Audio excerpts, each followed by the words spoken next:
freedom at your fingertips. Journey to the center of your soul. Manmi Sama and Harshajyoti Das. Dedication. To each and every author who have inspired me with their books. About the authors. Manmi Sama. Manmi is the chairperson and co-founder of Manmi Solutions LLP. She is a globe-trotter, painter, blogger, life coach and entrepreneur. She is also the author of Freedom at Your Fingertips. Harshajyoti Das. Harsh is the CEO and co-founder of Manmi Solutions LLP.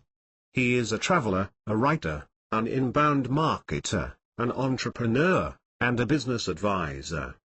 His other books are all bestsellers. He has published over 6 books and is writing his 7th book. He is also the founder of Farmentor.com, a platform for self-published authors. Introduction. I know what I really want for Christmas. I want my childhood back. Nobody is going to give me that. I know that it doesn't make sense, but since when is Christmas about sense, anyways? It is about a child of long ago and far away, and it is about the child of now. In you and me. Waiting behind the door of our hearts for something wonderful to happen. Robert Fulghum. Many times we forget that the world can be such a wondrous place to live in. We get so caught up with our careers, finances and relationships that we never stop to smell the roses. Discovering your inner child will help you to see the entire world from a whole new perspective. It will also remind you of your true ambitions and let you explore what truly matters in your life. Let this book guide you in reclaiming and healing your inner child. This book is about the inner child inside every human being and the need to connect that child with the loving adult. The wonder child is present when you meet an old friend, when you are creative or spontaneous, when you laugh out loud or are awed by a jaw-dropping sight. The wounded child is present when you cross a red light because there is no one around you and you believe that you can get away with it. There are many other wounded child patterns which have been discussed in this book in great detail. Any part of the development of our wonder child can be arrested. Especially as adults we can act immature, regress to the behavior of a kid, develop obsessive-compulsive habits, throw tantrums or pout like a toddler at the drop of a hat. These behaviors are extremely immature and represent various degrees of repressed childhood developments. The main purpose of this book is to reclaim and heal your wounded inner child at each developmental stage. Inner child work is very different from the way therapy was done in the past. Freud, the founding father of psychoanalysis, was the first to note that our character flaws are due to unresolved conflicts of childhood that are being continuously repeated throughout our life. To cut a long story short, I used to think that life sucks and now I don't. I struggled a lot with depression, self-pity and solitude. For a while I was having a lot of trouble dealing with it and I would seek a lot of advices from anyone who could ascertain my errors. I sought peace through self-help books, autobiographies, yoga, meditation, overindulgence in food and drinks. My travels helped me master my skills, control my aggressiveness and cynicism. They have ushered a new ray of hope into my life and also given me profound insight. They made me a happy, blissful, calm and content person who deeply appreciates life. I tossed out everything that didn't work and everyone that depressed me and only retained whatever or whoever made me happy. Somewhere along the way, something strangely clicked and my life became way better than before. Hi. From Manmi. Hello. From Harsh. We have written this book interchangeably in first person singular. When it says I, it means that either Manmi or Harsh is writing it. Although Manmi has written more than 80% of the book. Writing a book is like a long trek through unfamiliar wilderness. We have read hundreds of tutorials, articles, blogs, magazines and also watched over 100 videos and listened to podcasts by spiritual leaders. We have invested over 1,000 hours in research before writing this book. Both of us had a turbulent past and we wanted to help ourselves. During the course of time, we have realized that with a book we can spread our knowledge and probably help many others who had a similar past. We have restrained ourselves from writing about our past openly because there are people whom we are associated with. We do not want to hurt anybody. This book is as pure as it can get. You will find some stories as you read. We have changed the names of the people. They are either our personal story or a story of someone we have met during our research. This book doesn't offer any medical opinion but spiritual. What we have shared has helped us in our lives and we believe that it will help thousands of others. This book is also for all the parents and teachers to understand how their behavior can affect a child's adulthood. The childhood scars run deep and it takes a great deal of effort to get over it. In this book I will offer you a brand new way to connect, reclaim, nurture and heal your inner child. You must follow all the suggested techniques if you want to experience change. This book will show you how to uncover and understand everything that is going on in your psyche, all your unconscious motivations, inner conflicts and hurdles. You will get to know yourself at a very deep level. You will learn to discover all your hidden places of pain and the power and affection that is within you but abandoned. You will learn how to heal your fear and pessimism that most of us carry like heavy baggage. Some people tend to have a chronic, almost nagging feeling of inner loneliness. Others are always in a constant state of conflict in their relationships to take away their feelings of loneliness. We can always intend to learn about the world. We can intend to learn about our family and friends, but until we intend to learn with and from our inner child, we will never become whole or heal our inner isolation. This book will transform almost all your problematic parts into great resources of inner wisdom and support. It will immensely help you to enhance your capacity to connect to people, be successful at work and to be happy and satisfied in life. Chapter 1. Past Forward. Get the key to your future. Reconnecting with your inner child. The secret of genius is to carry the spirit of childhood into maturity. T.H. Huxley. For around 2000 years, the concept of the inner child has been a significant part of our world culture. Accomplished psychotherapists Donald Winnicott and Alice Miller refer to the inner child as the true self. Carl Jung called it the divine child, whereas Emmett Fox called it the wonder child. Our childlike aspect is known as our inner child. It encompasses everything that we experienced and mastered as children, before puberty. Our inner child is often categorized as a subpersonality. It can also be illustrated as an aspect of a person's psyche that retains the exact feelings that were experienced in one's childhood. The part of our consciousness that is innately playful, creative, blissful, innocent and uncomplicated, and whose take on life is straightforward, simple and unambiguous, can also be referred to as the inner child. We shall not cease from exploration, and the end of all our exploring will be to arrive where we started and know the place for the first time. T.S. Eliot. Recognizing your inner child and then listening to it is a crucial part of the healing process. When we acknowledge the presence of our inner child, we learn to accept, support, and heal all the other aspects of ourselves. You need to get in touch with your inner child if you have experienced dysfunctional behavior on behalf of the adults in your childhood. Inner child healing will enable you to restore and heal your consciousness to its intrinsic self so that it becomes a resource within you. Most of us deny our inner child. If the inner child is not nurtured, supported or allowed adequate freedom of self-expression, a codependent and fake self emerges. This makes it extremely difficult to settle emotional turmoil, and we start living our lives from a victim stance. Denial of the inner child and developing codependent or negative egos are very common among children who grow up in dysfunctional or troubled families. However, by learning to heal our inner child, we can break free from the bondage of depending on our fake self. Your inner child is the part of you that wants to play, run, dance and rock out to the music or lie in the sun and just be. Your inner child is a true vagabond who wants to explore the unexplored. It is a timeless being who will dwell inside you until the end of time. So, reconnect with your inner child, because it knows that your brilliance is beyond words.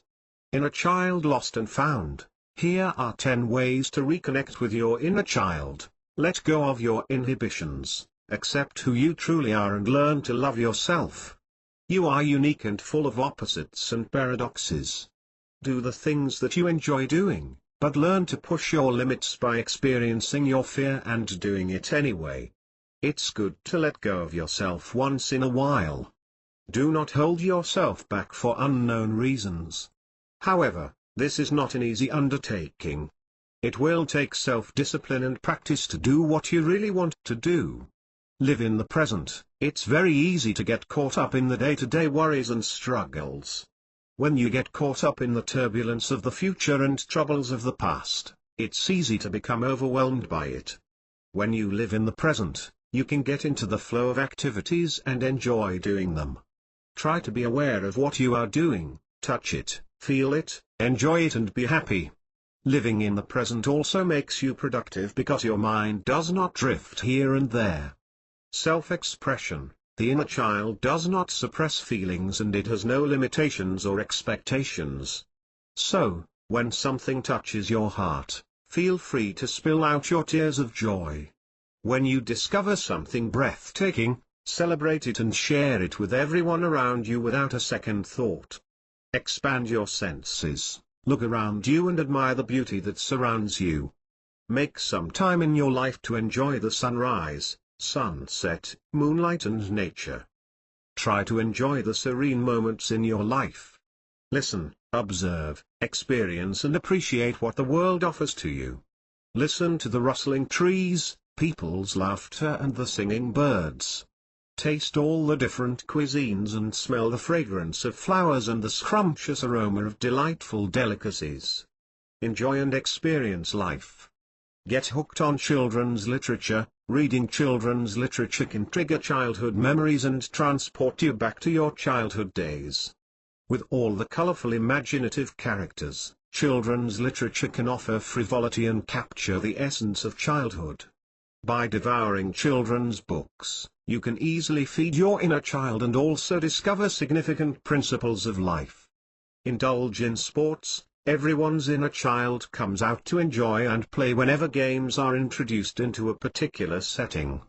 It allows you to abandon your inhibitions and relive the memories of your childhood. Moreover, physical activities are a great way to relieve stress, fatigue, anxiety and depression. Enjoy animation. Animation is a wonderful medium to forget about the hassles of everyday life. It is engrossing and delightful. Studies have shown that adults who watch animated series have a low percentage of stress-related diseases, since cartoons are humorous and could be a healthy stress buster. Animation can make you feel better, soothe a sick person, make you glad when you are sad, and make you laugh when you are mad. They say laughter is the best medicine, so snuggle on the couch, eat popcorn and settle in for a good cartoon. Be creative. Being creative connects you with your inner child. Indulge in painting, dancing, cooking, gardening, singing, photography, the list is endless. Do anything that allows you and your inner child to create, imagine and invent. Journal writing. Journal writing is a very powerful tool that connects you with your feelings, ideas and assumptions. It has numerous positive benefits. It can enhance your personal growth and well-being. Recording your thoughts and activities will help you to gain insight into your behaviors. It can also be a great stress-busting, problem-solving and healing tool. If you want to improve your life's perspective and gain more clarity, start journal writing. Reading back through your journals will help you to understand where you used to be and where you are now. Meditation. Meditation is akin to healing. It helps you to let go of past wounds so that you can experience more empowerment, joy and fulfillment in the present. Regular meditation will help you to connect and build a relationship with your inner child. It will help you in distinguishing situations where your inner child influences your decisions and empowers you to make healthy adult choices instead. We were all children once, so the inner child is that part of us that needs to be acknowledged and united. True adulthood is about acknowledging, appreciating, accepting and taking full responsibility for parenting and loving one's own inner child. Whether you suffer from any inner child issues or not, it's really important to connect with your inner child.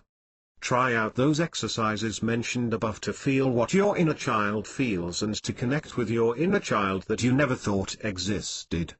Chapter 2. Stop letting your child rule your life. Do you neglect chores because the thought of doing them stresses you out? Do you devour too many packs of chips when you promised to stick to your diet? Are you often late for things because you simply can't leave on time? If your answer to all the above questions is yes, chances are you are letting your inner child rule your life. I know you start out with a lot of persistence at the beginning of the week. You eat a lot of healthy foods in the beginning, yet by Thursday you are on your third takeout and fifth bar of chocolate. It sounds like your inner child has completely taken over and is running the entire show. It happens because most of us are geared to be emotionally dysfunctional. We are forced by both our parents and society to repress our emotional process. As children, we are trained to distort our feelings and be emotionally dishonest. This process of emotional suppression and dishonesty makes society emotionally dysfunctional. Dysfunctional families are either affected by some kind of trauma, mental ailment, addictions of all sorts, or simply headed by certain individuals who have very poor parenting skills. When a child is 4 or 5 years old, he cannot say, "Okay, Dad's an alcoholic and Mom suffers from chronic depression, no wonder it feels so horrible. I will simply go and rent an apartment." Traumatic childhood instances hamper our inner child, and it is pointless in maintaining what happened in my childhood does not affect my adulthood. As adults, the choices that we have made are in response to our childhood traumas. Our wounded inner child dictates our life. A wounded inner child is the severed part of a person that was neglected, hurt and denied self-expression. It is an archetype that contains the negative, distressed and damaged emotional patterns of our youth. No one can tell the story of the wounded child better than Michael Jackson. His childhood story has gained a revival of interest after his sad and mysterious demise. Most people know Michael Jackson as the king of pop or as the god of dance, who made some pretty cool songs and invented breathtaking dance moves, but no one really paid attention to what he was trying to say. He was recognized as the most successful entertainer of all time by the Guinness Book of World Records. He had a massive catalogue of hit records and awards to his credit, but he had a very hard and traumatic childhood. He was physically abused by his father for a very long time. Perhaps the clues are way too obvious in the lyrics of his song Childhood. Before you judge me, try hard to love me, look within your heart then ask, have you seen my childhood? People say I'm strange that way 'cause I love such elementary things. It's been my fate to compensate for the childhood I've never known. The wounded inner child comes into existence because of certain specific reasons, such as 1. Our parents or teachers forced us to adapt to certain behaviors, manners, lifestyles and views that we opposed. For example, showing emotion is a sign of weakness. Men don't cry. Assertiveness is a bad quality. Respect your elders even when they don't reciprocate. 2. Being forced to fulfill our parents' expectations and not our own. 3. Being forced to not express our true feelings. 4.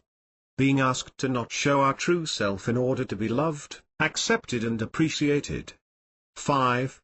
Being made to feel responsible for our parents' own failures, professional and personal. 6. Being constantly compared with siblings, relatives and peers. 7.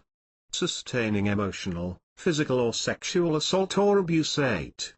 Growing up with critical, controlling and emotionally withholding parents. 9. Lack of any emotional bonding during childhood. 10. Extreme parental neglect and abandonment. 11.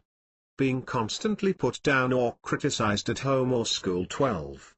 Growing up with extremely insecure parents. 13. Growing up with parents battling addictions. 14. Being constantly bullied at home or school. That inner whining mostly goes like this: I'm tired. I don't want to work so hard. It's not fair, I need a treat now. I deserve it. Giving in shows that you are not in charge and that your wounded inner child is running your life. There are many signs that signify you are suffering from the wounded inner child syndrome. Here are a few patterns to look for in order to determine whether you are suffering from the wounded inner child syndrome. Persistent fear of intimacy and difficulty in bonding with other people. Intense feelings of skepticism and mistrust. Long-lasting feelings of inferiority. Steadfast feelings of shame and humiliation. Frequently recollecting distressful childhood events. Constant desire to please others around you. Experiencing severe authority issues. Constant need to condemn yourself for all of life's issues. Holding on to resentment and guilt. Extreme anger issues. Constant feelings of loneliness and isolation. Feeling responsible for one or more family members' misery. It can be precarious when you deliberately suppress your wounded inner child. Your wounded inner child can contaminate your life and cause many troubles, such as being unable to appreciate and enjoy life, reenacting your bitter childhood memories in the present, suffering from excessive stress issues and not being able to relax and rejuvenate, not being able to feel fully alive, running the risk of addiction, alcohol, tobacco, nicotine, narcotics, prescription drugs. Turning into a workaholic to hide childhood wounds. Inflicting self-hurt, becoming unsocial or socially withdrawn. Major reality distortions. Suffering from PTSD, post-traumatic stress disorder. Constant resurfacing of old trauma or issues. Having suicidal tendencies. Becoming codependent, low self-esteem, engaging in people-pleasing, controlling, dominating, overreacting, obsessing, developing dependencies, becoming judgmental. Problems with intimacy, staying in denial, feelings of loneliness and abandonment. Having frequent mood swings. Having constant nightmares or sleep disorders. Developing chronic depression. Experiencing panic attacks from time to time. Battling obsessive compulsive disorders, OCD. Lack of self-confidence and conviction. Compulsive sexual behaviors or sexual dysfunction. Developing eating disorders, behavioral problems and anger issues. Self-neglect and lack of self-regulation. Not being able to develop intimate relationships. Constant headaches, stomach aches or any other chronic pain. Developing a fear of certain specific people or places. Developing sensitivity towards bright lights, loud noises and crowded places. The traumas, or let's say incidents, rule our adult life. The sooner we realize it, the sooner we can stop it. We need to separate our adult life from our past. Whatever has happened in the past has happened. Let bygones be bygones. We can't go back in time and change it. As a child I was bullied in school and I hated school. The teachers behaved so mercilessly that they would have gotten arrested in today's times. They were terribly depressed souls and had massive inner child issues. Parents and teachers want to discipline their kids, but does tough love always work? Chapter 3. Does tough love work? Harsh, as an adjective. Parenting scenes are too common for comfort. A father clutches her daughter's arm roughly on a busy street.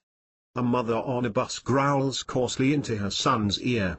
These scenarios are not legally defined as child abuse, but they are referred to as authoritarian, harsh or severe parenting.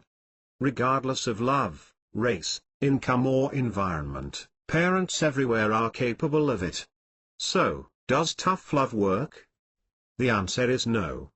Strict parenting releases toxic stress in children and can have many negative consequences during childhood and beyond. Researchers have stated that harsh parenting changes the functionality of the child's brain, which increases the chances for negative behavior and the occurrence of many ailments such as heart disease, neurological dysfunction, etc. Harsh parenting also affects a child's social, behavioral and psychological functioning. Authoritarian parenting can suffocate one's inner child, and it has been linked to various behavioral problems such as criminal behavior, delinquency, extreme mood swings, irresponsibility, random emotional outbursts, etc. Research also shows that harsh discipline at home gives birth to a generation of children with anger issues, sexual abnormalities, poor attention spans and low levels of literacy. 10 ways that authoritarian parenting can affect our inner child are mentioned below. Poor coping abilities. Harsh parenting leaves children with very poor coping skills. They are unable to handle common mishaps and occurrences, such as anger, frustration, disappointment, fear and anxiety. They also lack conflict resolution skills, and this lack of simple coping strategies can give rise to many health concerns in children. Poor coping abilities in children are directly related to bad parenting. Children whose parents exhibit violent behavior are much more likely to have adjustment problems at home or school, and are also likely to be socially distressed and disliked by their peers. Behavioral issues. These children have a strong tendency to act out misbehavior, violent outbursts, disrespect and throwing tantrums are often associated with harsh parenting. A study conducted by the United Kingdom's Department of Education has shown that harsh parenting can induce antisocial behaviors such as lying, stealing, bullying and fighting. Bad or ineffective parenting cannot be solely blamed for behavioral problems in children, but it significantly contributes to negative behavioral outcomes. Poor academic performance. Harsh parenting can prevent the children from learning at the same rate as their peers, which can in turn contribute to poor academic performance. Parents who harshly criticize, yell or take other ineffective disciplinary measures create an environment that fails to support healthy academic performances. Children might also develop attention deficit disorders, ADD, which can have a drastic effect on school performance. Lack of self-discipline, maturity and responsibility. Constant fussing makes a child extremely dependent and unable to think on their own. Many studies have indicated that children of overprotective or strict parents are risk-aversive and have difficulty making their own decisions. They become unable to deal with the hardships in their lives and have a very low tolerance level. They tend to crumble at the first sign of hardship. They lack maturity and are vulnerable.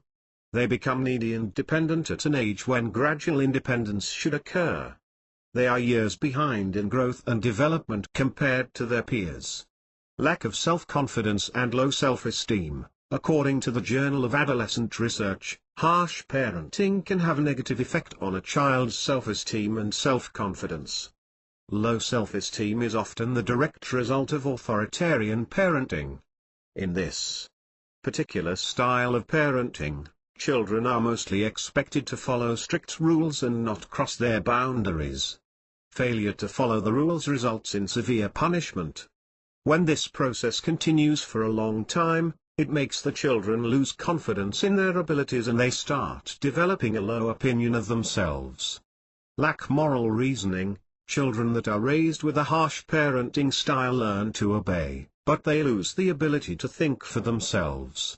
Generally, they seldom take responsibility for their own actions and are more willing to follow their peer group.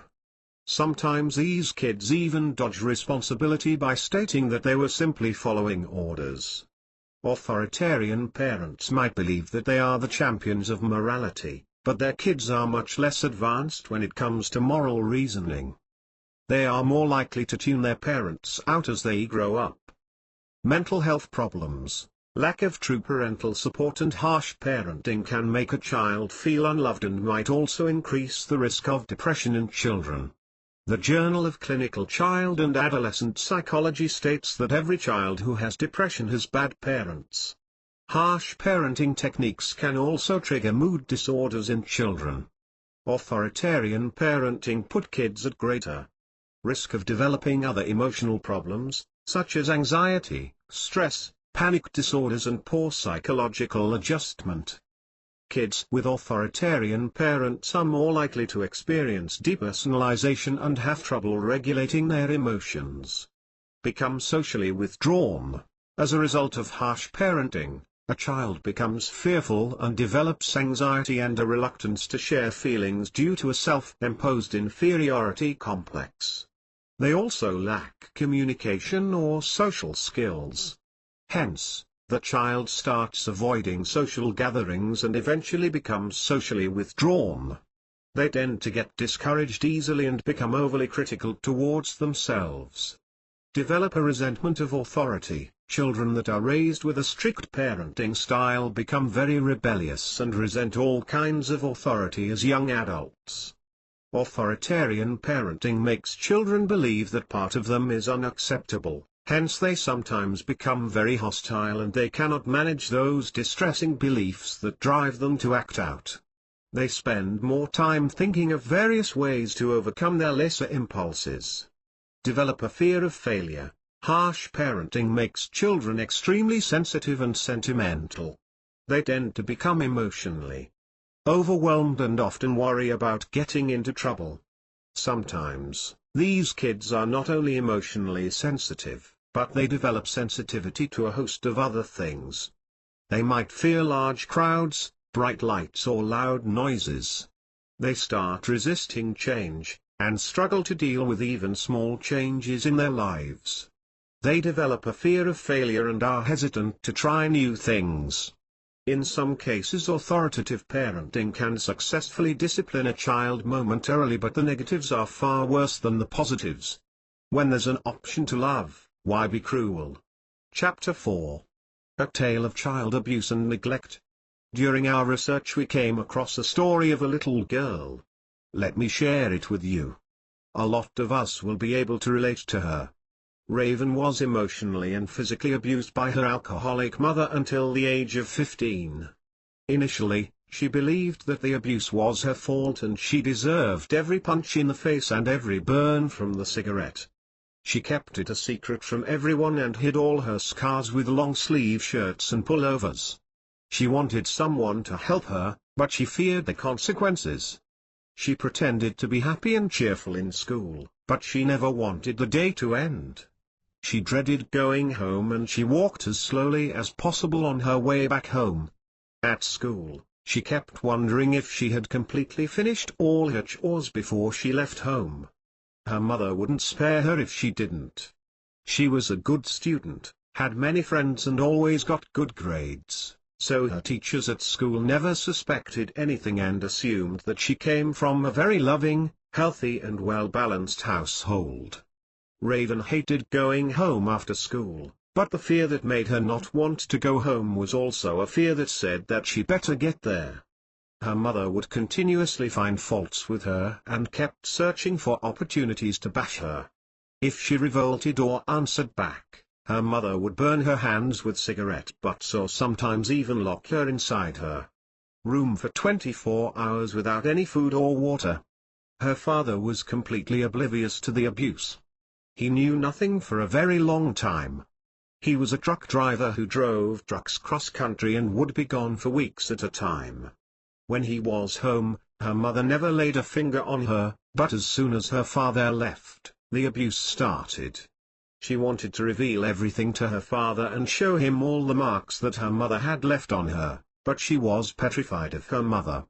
She was sure of one thing, however. If her father decided to forgive her mother and give her a second chance, her mother would make sure that Raven could never talk again. Her father's homecoming was very short-lived, usually just a few days, and all of her fears would come back as her father began packing for another long period of absence. Raven hated to see her father leave. Sometimes she pleaded with her father to take her along, but her mother made sure that never happened. Her mother was envious of her close relationship with her father, so very often when her father left, her mother would pick a fight with her and verbally or physically abuse her. She was not allowed to invite friends over, and her friends could never call her because she lied and said that she didn't have a phone at home. There were no sleepovers and she was never allowed to leave the house, except for school. During holidays, Raven could never meet up with her friends or attend any parties or get-togethers. Her mother made sure she didn't have any access to the internet, so catching up with her friends via social media was out of the question. Before leaving for school, her mother always yelled, "You go to school for one reason and one reason only, not to have friends." One day after school, Raven's friend Jessie visited her because she had taken Raven's math textbook home by mistake and the next day there was a math test at school. Raven was panic-stricken when she saw Jessie at her doorstep. After Jessie left, Raven's mother confronted her, and when Raven tried to explain everything, her mother spat on her, smothered her, and then threatened her by saying, "I brought you into this world and I can easily take you out of it." Raven was distraught, both physically and emotionally. Once her mother was done with her, she locked herself inside her room and cried hysterically for hours. This was one of those days when she had suicidal tendencies. She had the urge to end the agony and pain once and for all. But, she would often think about how shattered her father would be if he lost his only daughter. She often questioned herself, why me, or why does Mom despise me, and a voice inside her kept telling her that it was all her fault, and her mother was just punishing a disobedient child. She could not sleep that night because her whole body ached awfully and she also had a tremendous headache which showed no signs of subsiding. Unfortunately, once again, she felt that it was her mistake and somehow she deserved it. She shouldn't have been so careless and left her textbook on Jessie's desk.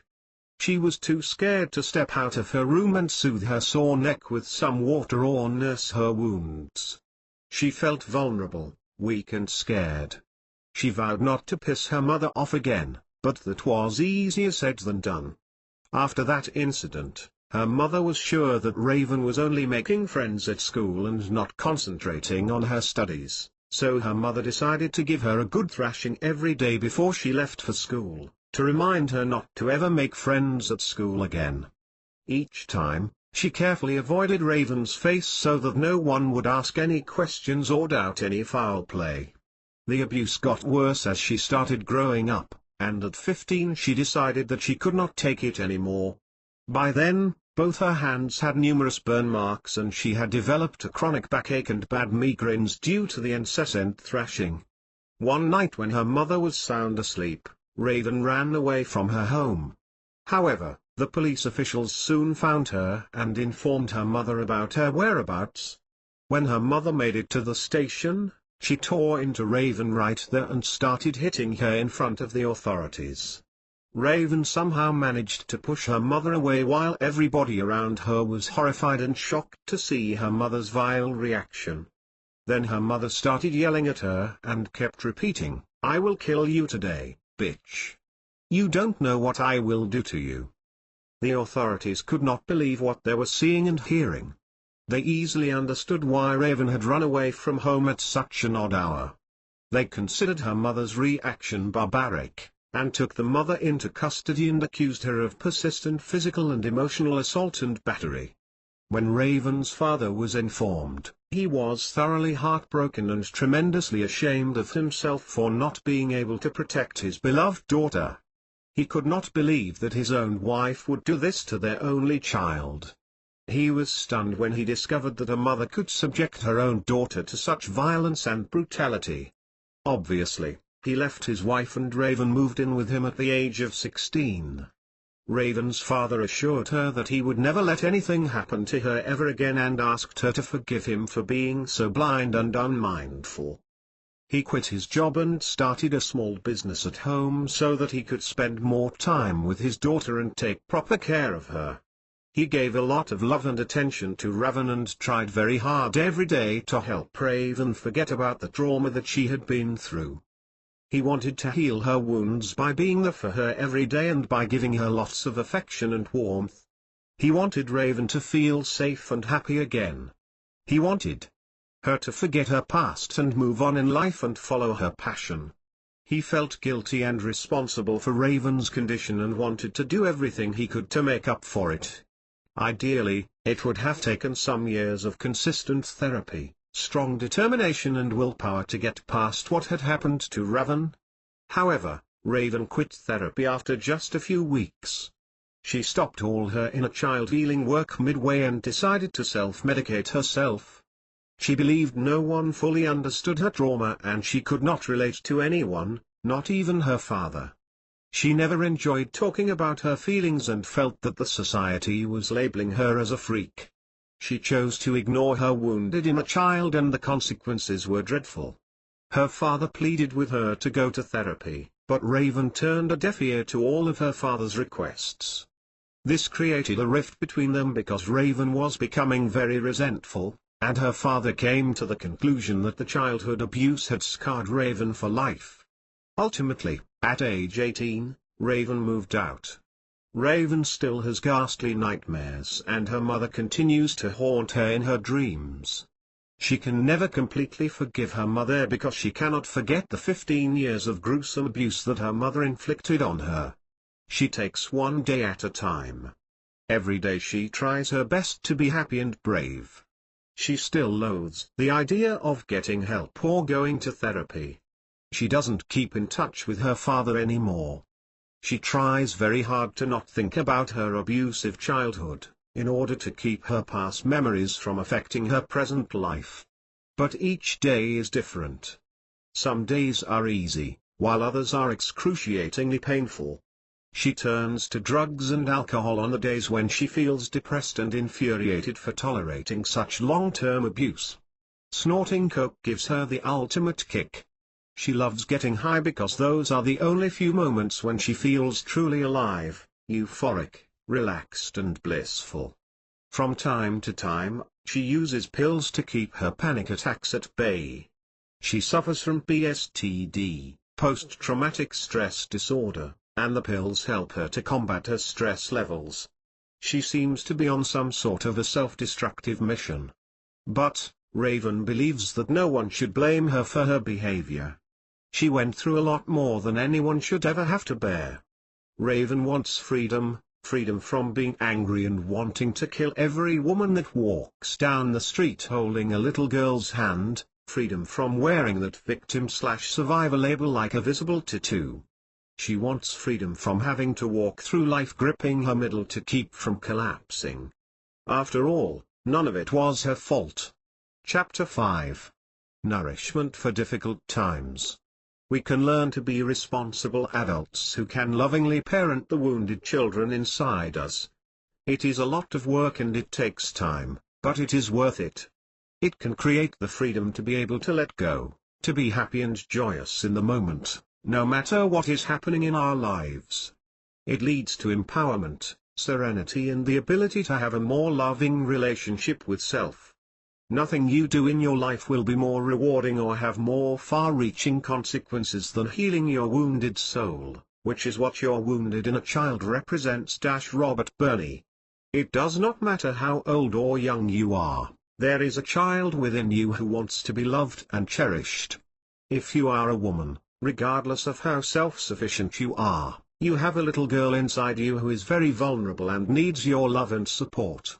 If you are a man, regardless of how red-blooded and macho you are, you still have a little boy inside you who craves affection and kindness. This chapter has a few remedies to love and heal your inner child. These suggestions have worked for me and I am sure they will work for you too. These are general suggestions for any Tom, Dick and Harry. Here are a few suggestions that will help you to love your wounded inner child. Be compassionate towards yourself. The hardest thing for us is to learn to have compassion for ourselves. When we start understanding the relationship between our childhood experiences and the effect that it has on our adulthood, we can truly start forgiving and accepting ourselves. We have to understand that it wasn't our fault, and we must stop blaming ourselves for the deprivation that we suffered and all the things that were done to us. Stop judging yourself. We have to stop judging ourselves, because by doing that we are empowering the monster that is destroying us. Stop shaming yourself and learn to take responsibility without taking the blame. Learning to own and honor your own feelings without being ruled by them is very significant. Learn to love yourself. Love is the greatest healing power of all. It can heal even the most painful memories because it sheds light on the darkest corners of your mind. Even if you had a very painful and lonely childhood, learning to love yourself will help you to heal your wounded inner child.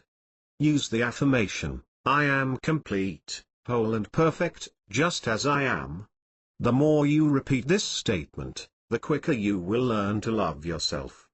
Acceptance is the key. Only by accepting your wounds you can take the power away from the wounded part of yourself. When you suppress your feelings, deny your pain and feel ashamed about your reactions, you further increase your agony. You have to learn to accept yourself and express your feelings openly. Your suppressed and hidden feelings fuel your obsession and obligations. In order to become whole again, you have to learn to accept every part of your existence. You need to let your inner child know that you accept the part that was scared, foolish and silly, the part that did all those stupid and shameful things. Stop your inner child from controlling your life. Rescue your inner child and stop it from controlling your life. You have to think straight, be mature and stop your inner child from making all of your major decisions. Children are not supposed to be in control. But, you cannot abandon or abuse your inner child, you have to nurture it. Oppressing your inner child and at the same time letting the child's wounds dictate your life is very self-destructive. Control the parent inside you. There is a parent and a child inside everyone. Most of the time, the parent scolds and punishes the child continuously. If you keenly listen to your inner dialogues, you will hear the scolding. You will hear the parent telling the child that he or she is not good enough and never will be.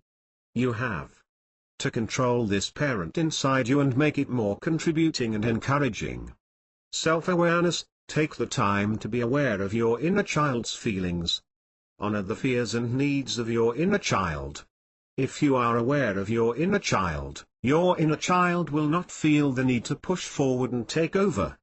By connecting with your inner child, you will soon realize what hurts the child and then you can make conscious choices about continuing or discontinuing those things.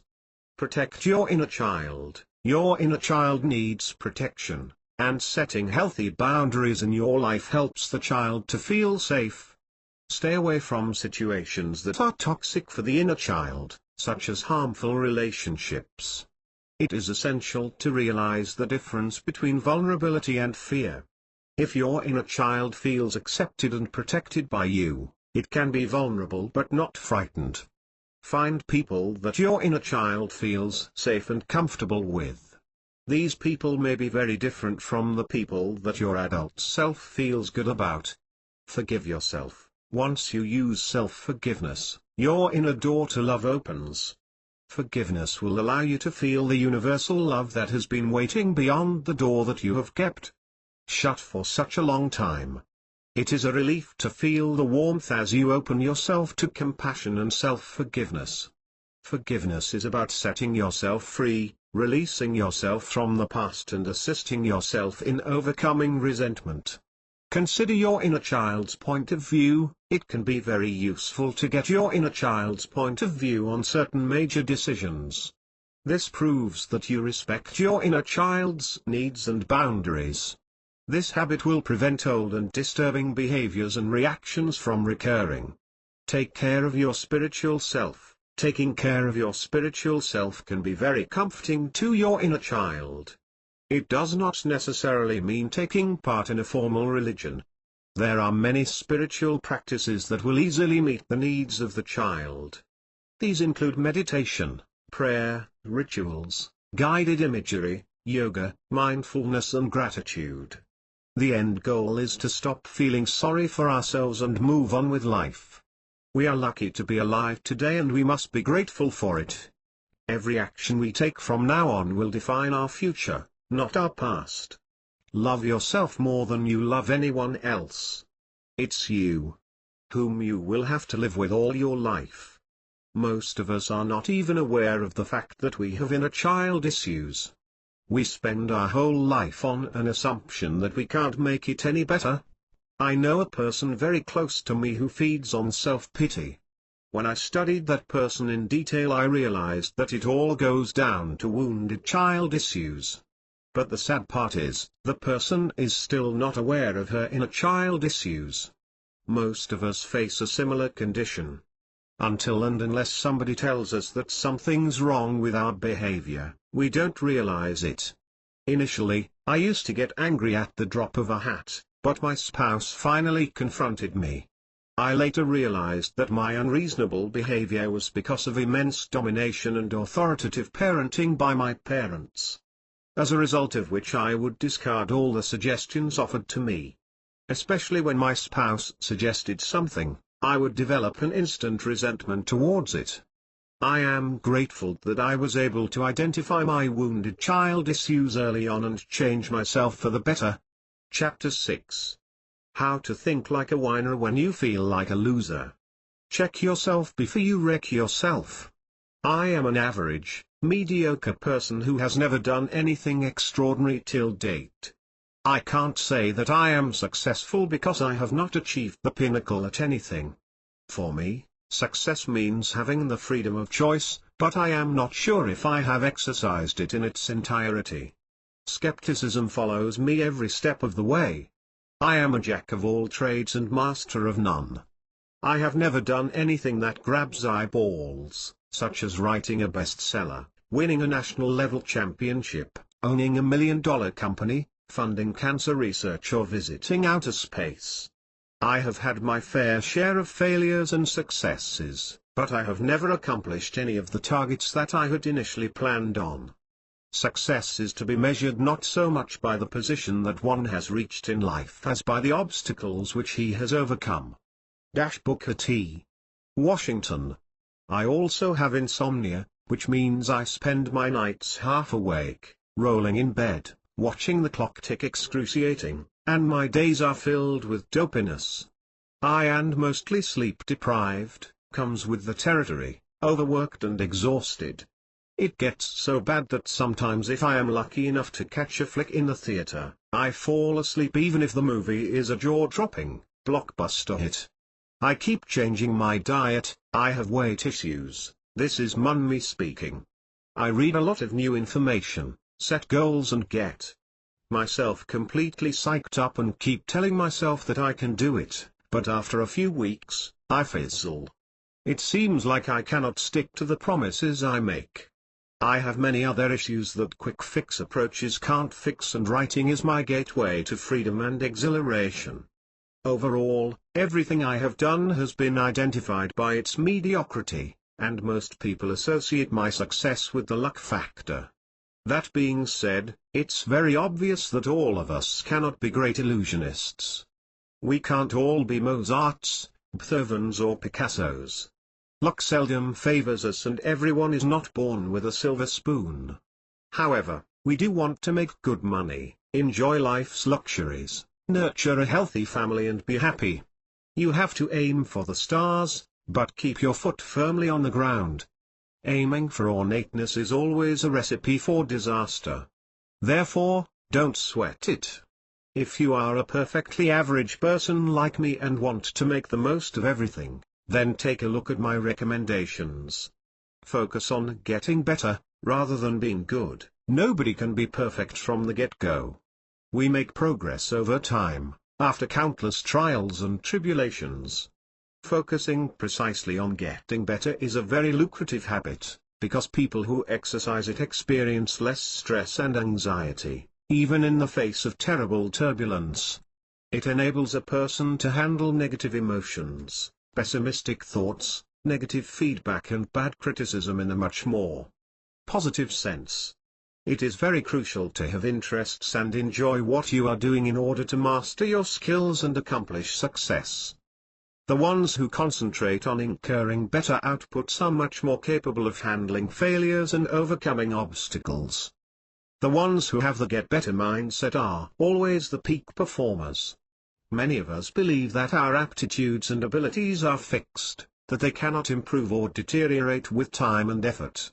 As a result of that belief, we only focus on those goals and targets which are only about proving how good we are, rather than acquiring, developing and mastering new skills. Luckily, decades of behavioral research have profoundly proved that this belief in only fixed ability is absolutely wrong. Abilities and skills of all types and kinds are deeply tensile. People whose ambition is all about getting better in their respective fields bravely take difficulty in their stride and appreciate the journey as much as the destination. Learning to say no. The difference between successful people and very successful people is that very successful people say no to almost everything. Warren Buffett saying no makes you look impolite, selfish, aloof, rude, and even antisocial. However, no is the only button that puts us ahead of others and maintains our sanity. Initially, I had a lot of difficulty saying no, especially to my family and friends. I always tried to seem modest and polite, but at my expense. For example, whenever I received any requests for assistance, I would always attend to them, even though I had other essential chores to complete. Sometimes these requests would stretch way beyond 4 to 5 hours, or may even stretch into days. Ultimately, I would end up hampering my work and disrupting my schedule. I would forfeit my holidays, sleep less, clog my schedule, and then try to make up for all the pending work. However, no matter how hard I tried, I could never make up for all the lost time and opportunities. This was also a very common phenomenon in my professional life, and I suffered a lot for it. It hindered my performance and made me frantic. Gradually, I understood that my inability to say no was taking a toll on my work and my life. I realized that this awful habit was devastating me. My own time and energy was spent on solving others' issues rather than my own. It was very frustrating, since I was asking for it. Eventually, I realized that in order to get out of that mortifying situation, I had to learn to say no and then exercise this to the best of my abilities. Not tempting fate, success is not always a mere amalgamation of being at the right place at the right time. That is simply one component of success. There's also the significant involvement of hard work, persistence and perseverance. Keeping yourself from executing an idea by waiting for the perfect time, situation, place and position is a folly. Brainstorming is significant, but Robin Sharma, author of The Monk Who Sold His Ferrari, rightly said, ideation without execution is an illusion. Most of the superbly successful people got there by launching themselves immediately, even if the timing or circumstance wasn't perfect. Time waits for nobody. We have to realize a simple logic: if today the time isn't perfect, then it never will be. We have to understand that no matter how strong-willed we are, there will be times when our self-will or command will be low, situations or circumstances will be rough and places will be unsuitable or hostile. Hence, we have to understand the significance of resisting temptation and not putting ourselves in harm's way. We have to stop leaning, depending or inclining towards fate. It's a tough one, but practice makes perfect. Avoiding multitasking. Multitasking is a recipe for disaster. It's a common myth that all successful people multitask. Maybe some great people do, but most of us aren't great. Consequently, it's much better to single task.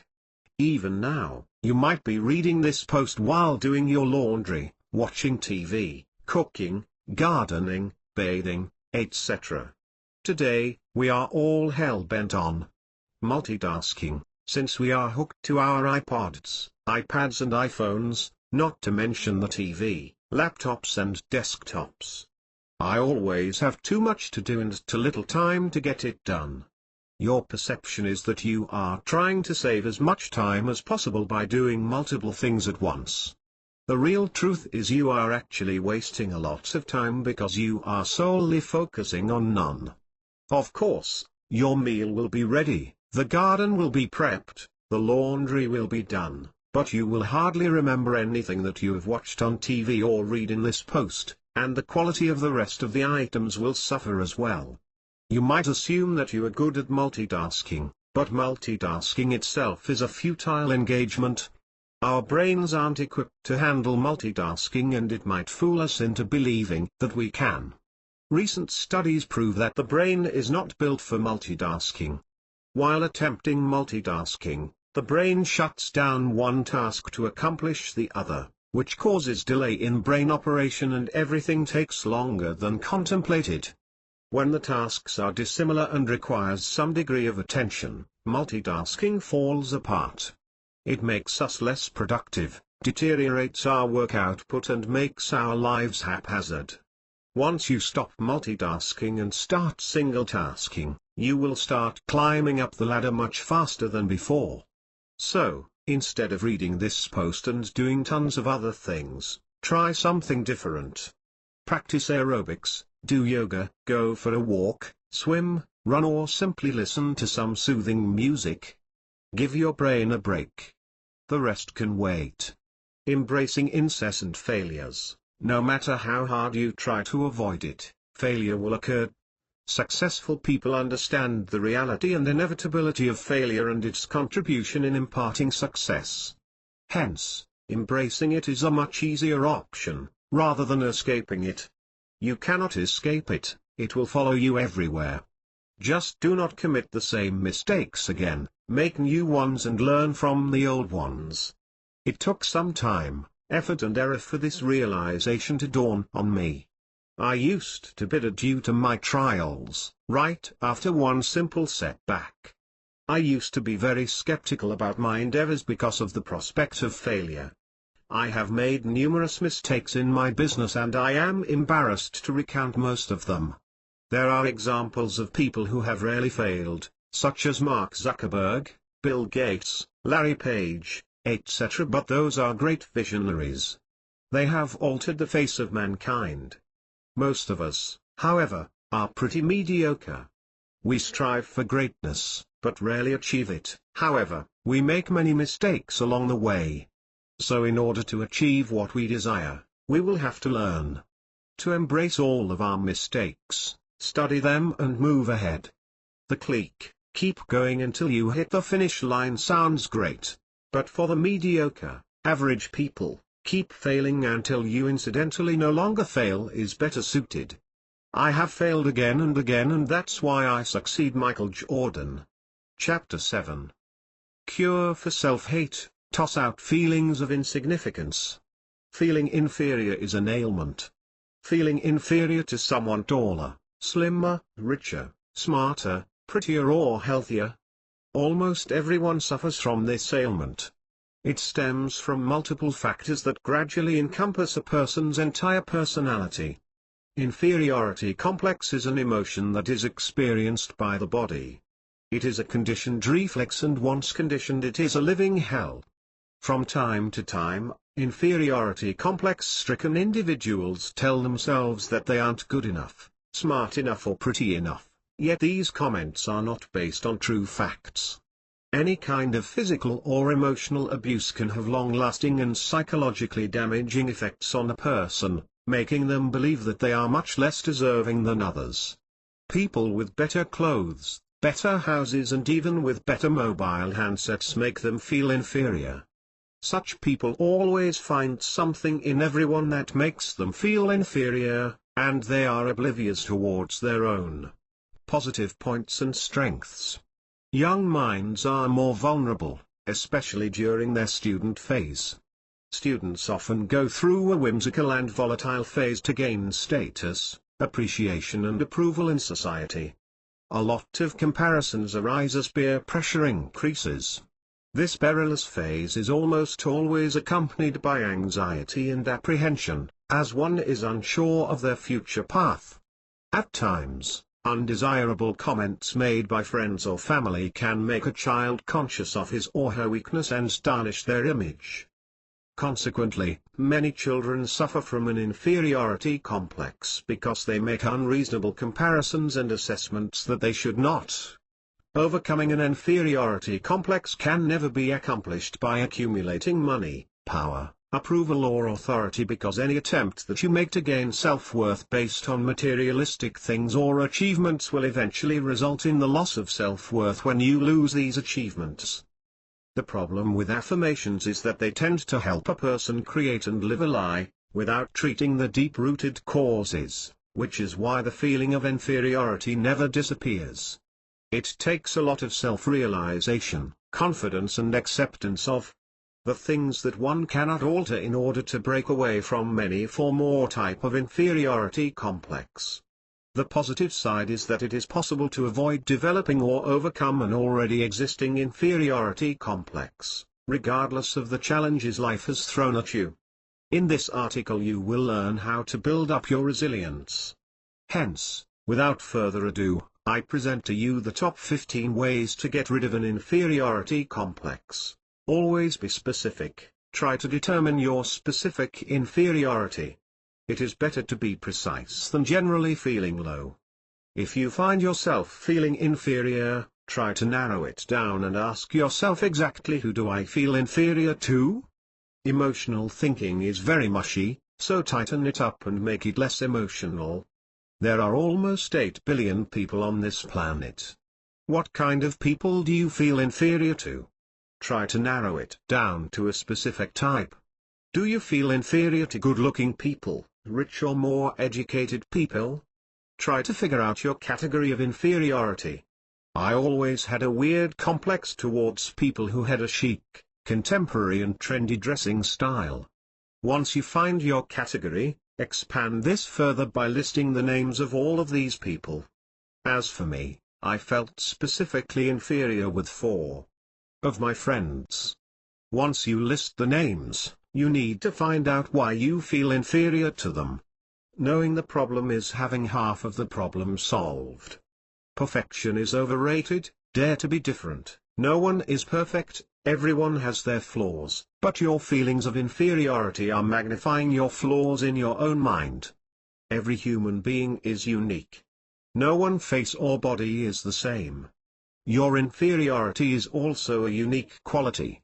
But, there is no benchmark amongst human beings, so how can there be any form of inferiority? What sets you apart isn't a burden, it is what ultimately defines you. Everyone has one thing or another that makes them different. Be okay with being different, embrace it and don't conceal it. Your uniqueness should not generate inferiority, it is what sets you apart. You are extraordinary and exclusive. Quit trying so hard to be perfect. Perfection is overrated.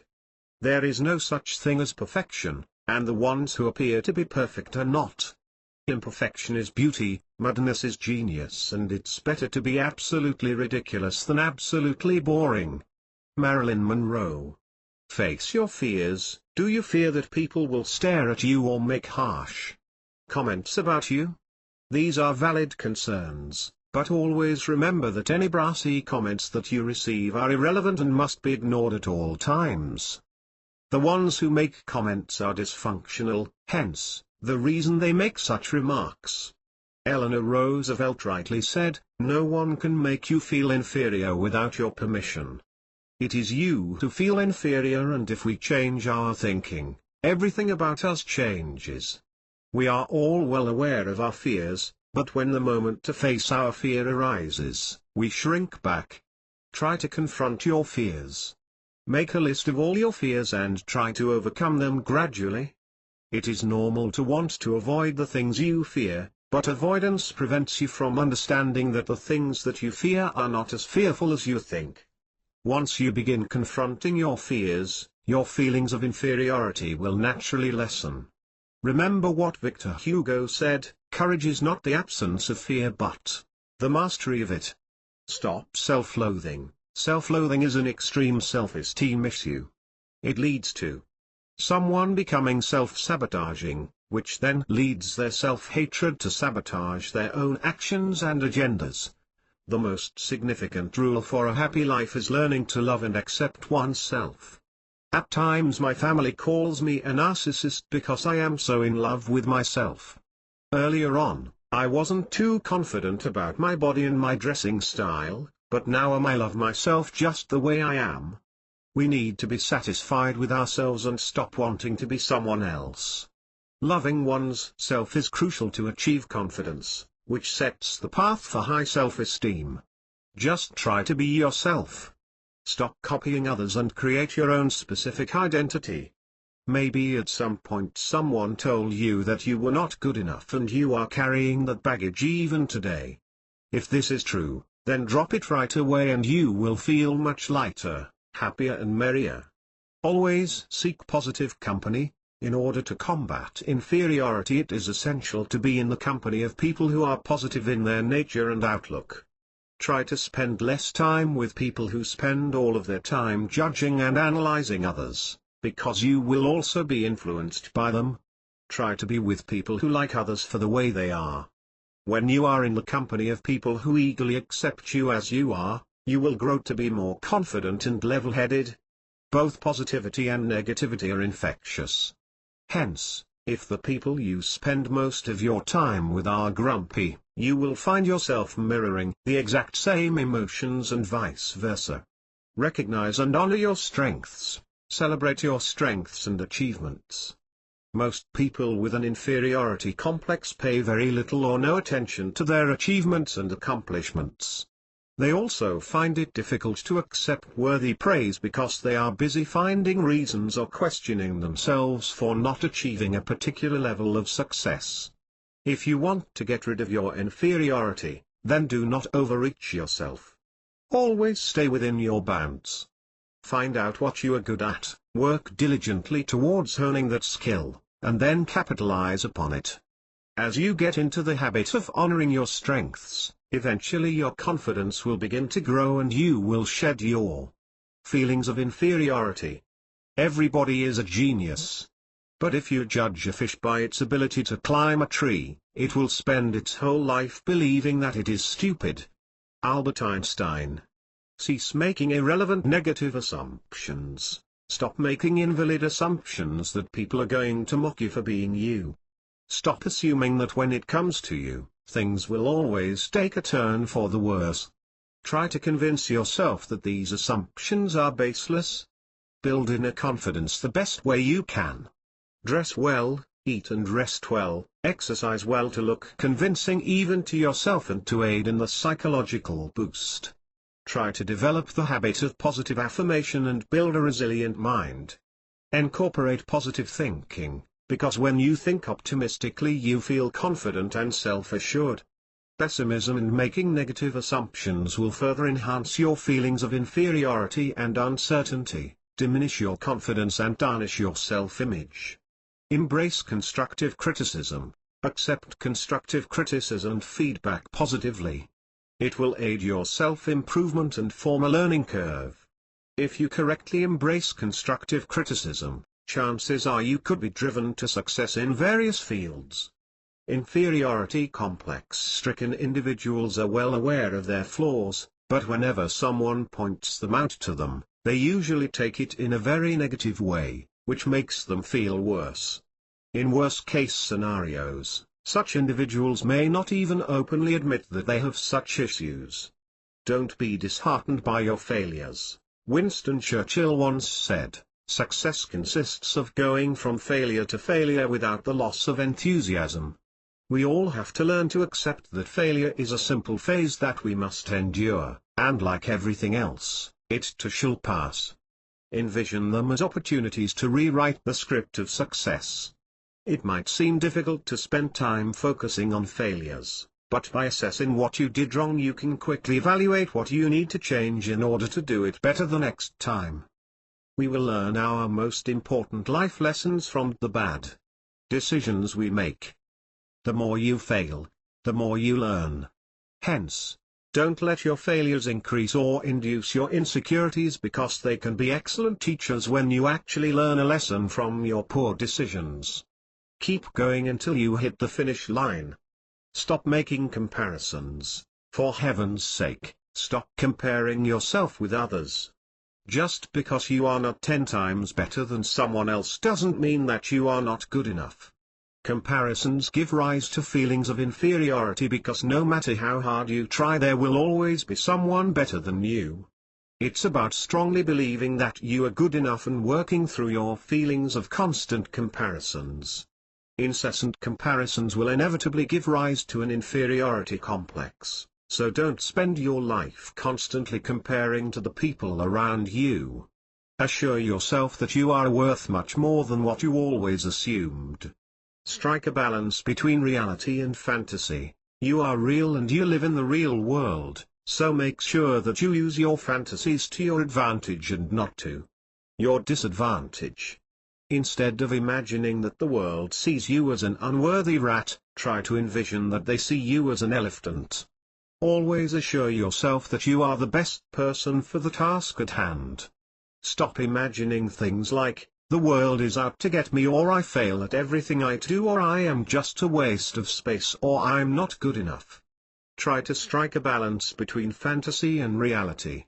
Replace your negative imaginations with positive ones and try to envision things like, I may not always get things right, but I do most of the time, or of course, I make mistakes, but I always learn from them. Set your imaginations and thoughts straight. Affirm and explore your positive thoughts to help achieve your mission. Quit being impression-oriented, be result-oriented. Be result-oriented rather than being impression-oriented. It's always better to be pertinent than to be liked. Inferiority-stricken individuals fail to deliver appropriate results because they fear that people will say something or form an opinion about them. That's definitely not the best approach towards life. Always do what you want to do. Focus on yielding better results and stop worrying about what impression you will make. Do the very things that will give you satisfaction and fulfillment and are worth doing. The more you break out of your shell, the more accomplishments you will make and the more confident you will become. Don't take yourself too seriously, enjoy life as it comes and set yourself free. Laugh often and have fun as you pursue new activities. This will help you become more confident, comfortable and outgoing. If your inferiority stems from self-consciousness, it may be because you take yourself too seriously. Stop believing that people think and talk about you constantly. That's not true. Try to get rid of such thoughts and your self-consciousness will eventually disappear. Don't be hurt if people fail to notice you, and don't wear your heart on your sleeve. Learn to be carefree and let go of all your worries and complexities. Cut yourself some slack and stop being so wound up. Stay away from flattery. People who are plagued with feelings of inferiority long to be complimented every day. In fact, some would even go all the way to reminding their friends of their achievements, just so they can receive good compliments. Apart from that, some would even fish for compliments by asking how good they look or how they did. Try to stay away from flattery. Seeking flattery will get you nowhere. It will enhance your feelings of inferiority and increase your dependence on others. Flatterers are takers. They are deceivers who tell lies and try to puff others up so they can easily exploit them. Make a self-improvement chart. Make a self-improvement chart and look into the areas where you can improve.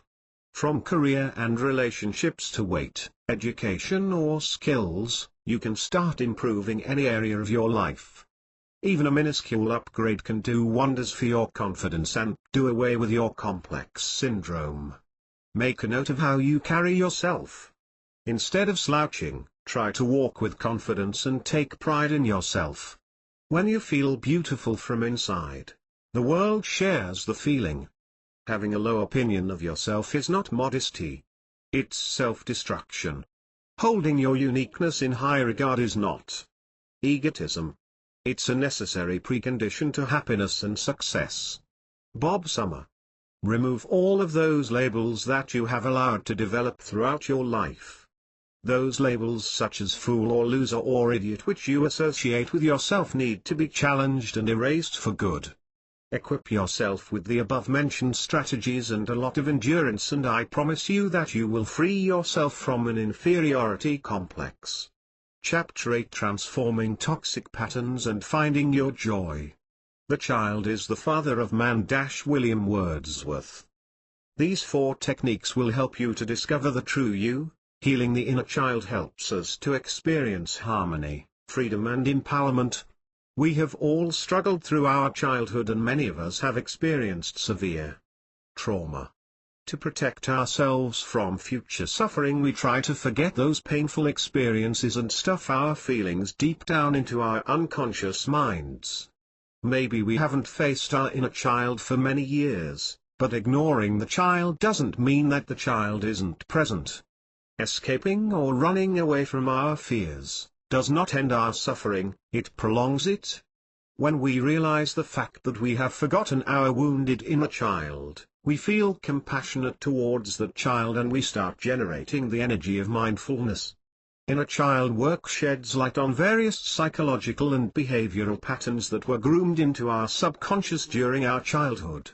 We can heal our inner child and help it to flourish, but we have to have the patience and determination to do the work. You have treated your inner child very harshly your entire life. You have told your child that you are a failure, stupid, ugly, unworthy and many other horrible lies. You have to stop that now. It's very crucial to treat your inner child with love and respect because a healthy inner child equals a well-adjusted and healthy adult. An emotionally healthy adult can deal with all the major life issues in an emotionally healthy way and they know exactly who they are and do not need any outside support, acknowledgement or help from others. Healing the inner child is a gradual process and as you proceed you will become aware of all your underlying issues.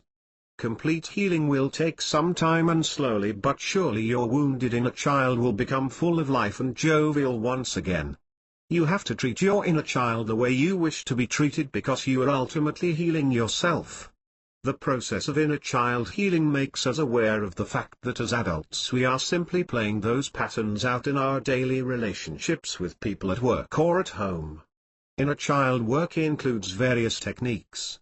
Some of the most prominent ones are mentioned below. The energy of mindfulness. Your energy of mindfulness will recognize and heal your child within. It is easy to cultivate this energy because we can divide our consciousness into 2 parts, namely, the mind consciousness and the store consciousness. Our active awareness is our mind consciousness, and to develop our energy of mindfulness, we need to try to be truly present and involve our active awareness in all our daily activities. Be mindful when you enjoy your tea or lunch. When you walk or drive, be aware that you are walking or driving. Western psychology calls the mind consciousness the consciousness mind, and store consciousness the unconscious mind. Store consciousness stores all our past memories and experiences. It has the capacity to process the information. The problem with most of us is that very often our mind is not present with our body. We do all of our daily chores without the presence of mind consciousness. Our store consciousness alone allows us to accomplish many things and our mind consciousness can be involved in thinking 1,000 other things. For example, when we drive, our mind consciousness may not be thinking about driving at all, but we still reach our desired destination without getting into an accident or getting lost. Consciousness is very similar to a house, where the living room is our mind consciousness and the basement is our store consciousness. Emotions like happiness, grief, sorrow, sadness, joy, jealousy, anger, etc. develop from our store consciousness in the form of seeds. We have different seeds, such as the seed of anger, fear, compassion, discrimination and so on. Store consciousness is the complete totality of all the seeds. It is like the soil that maintains all the seeds. When someone makes us angry and touches our seed of anger, that seed of anger manifests in the mind consciousness as the mental formation of anger. Mental formation is created when many conditions come together. In store consciousness, anger is just a seed, whereas in mind consciousness, anger is a mental formation. So whenever a seed, let's say the seed of anger, appears in the living room, the first thing we should do is touch the seed of mindfulness and invite it to appear too. So now, there are 2 mental formations in the mind consciousness. This is known as mindfulness of anger. Mindfulness embraces and accepts anger. Mindfulness does not suppress or eliminate anger. It simply takes care of it. Our energy of anger gets recognized and accepted by the energy of mindfulness. Whenever we need the energy of mindfulness, we simply touch that seed with our mindful breathing, smiling, walking or talking. We have to realize that we all have the energy to recognize, embrace and transform our negative energies. We can always continue to generate the energy of mindfulness, and by doing so, eventually the seed of mindfulness inside us will become resilient and strong. With this energy we can easily liberate ourselves from all sorts of agony and pain. The function of mindfulness recognizes our negative or destructive energies. It does not fight it off. The first function of mindfulness is to recognize the wounded inner child. We simply need to be aware of him or her. Once we have recognized our inner child, the second function is to embrace him or her. The whole process of recognizing and embracing our inner child will automatically bring a lot of great relief. The third function of mindfulness is to relieve our difficult and suppressed emotions. By embracing our inner child, we are calming our difficult emotions and then we can slowly begin to feel at ease. Once we accept our difficult emotions with mindfulness, we can clearly see the roots of those mental formations. We will be able to identify where our suffering has germinated. Once we see the roots of our emotions, our suffering will diminish. Hence, the energy of mindfulness recognizes, embraces and relieves. Identifying your inner parent, recognizing or identifying the ways that you were hurt as a child is a crucial step in healing your wounded inner child. If there was physical violence at home, school or in the neighborhood, it's obvious that it has hurt and scarred you. The hurt was physical as well as psychological. Moreover, if as a child you felt extremely abandoned because both of your parents were very busy working and you had no siblings, as an adult you might develop a fear of abandonment and loneliness that will diminish the quality of your life. Identifying the needs that you had as a child, especially the ones that were not met, is another significant step towards recovery. Some of us were not held enough as children, so our inner child still needs to be held. If we misinterpret this feeling, we may try to fulfill this need through sex. This never works because the need to be held cannot be satisfied by sex alone. Most of us get angry at the slightest hint of criticism because as kids we were told repeatedly that we were not good enough and we could never measure up to our parents' expectations. Ultimately, as adults we all need to identify and make maximum use of our inner parent. The healing of our wounded inner child cannot be complete without the love and care of our inner parent. All of us have a loving inner parent inside, the part that is capable of nurturing and understanding your wounded inner child. Each of us has to ask our inner parents to wrap their loving arms around their inner child. We have to feel our inner parent tenderly holding our inner child. We have to speak loving words to our inner child and feel the part that loves and the part that needs to be loved and nurtured. Try addressing your inner child directly by saying, "You are precious, you are safe, you are the best and you deserve all the good things." If you do this exercise frequently, you will start to see real change for the better.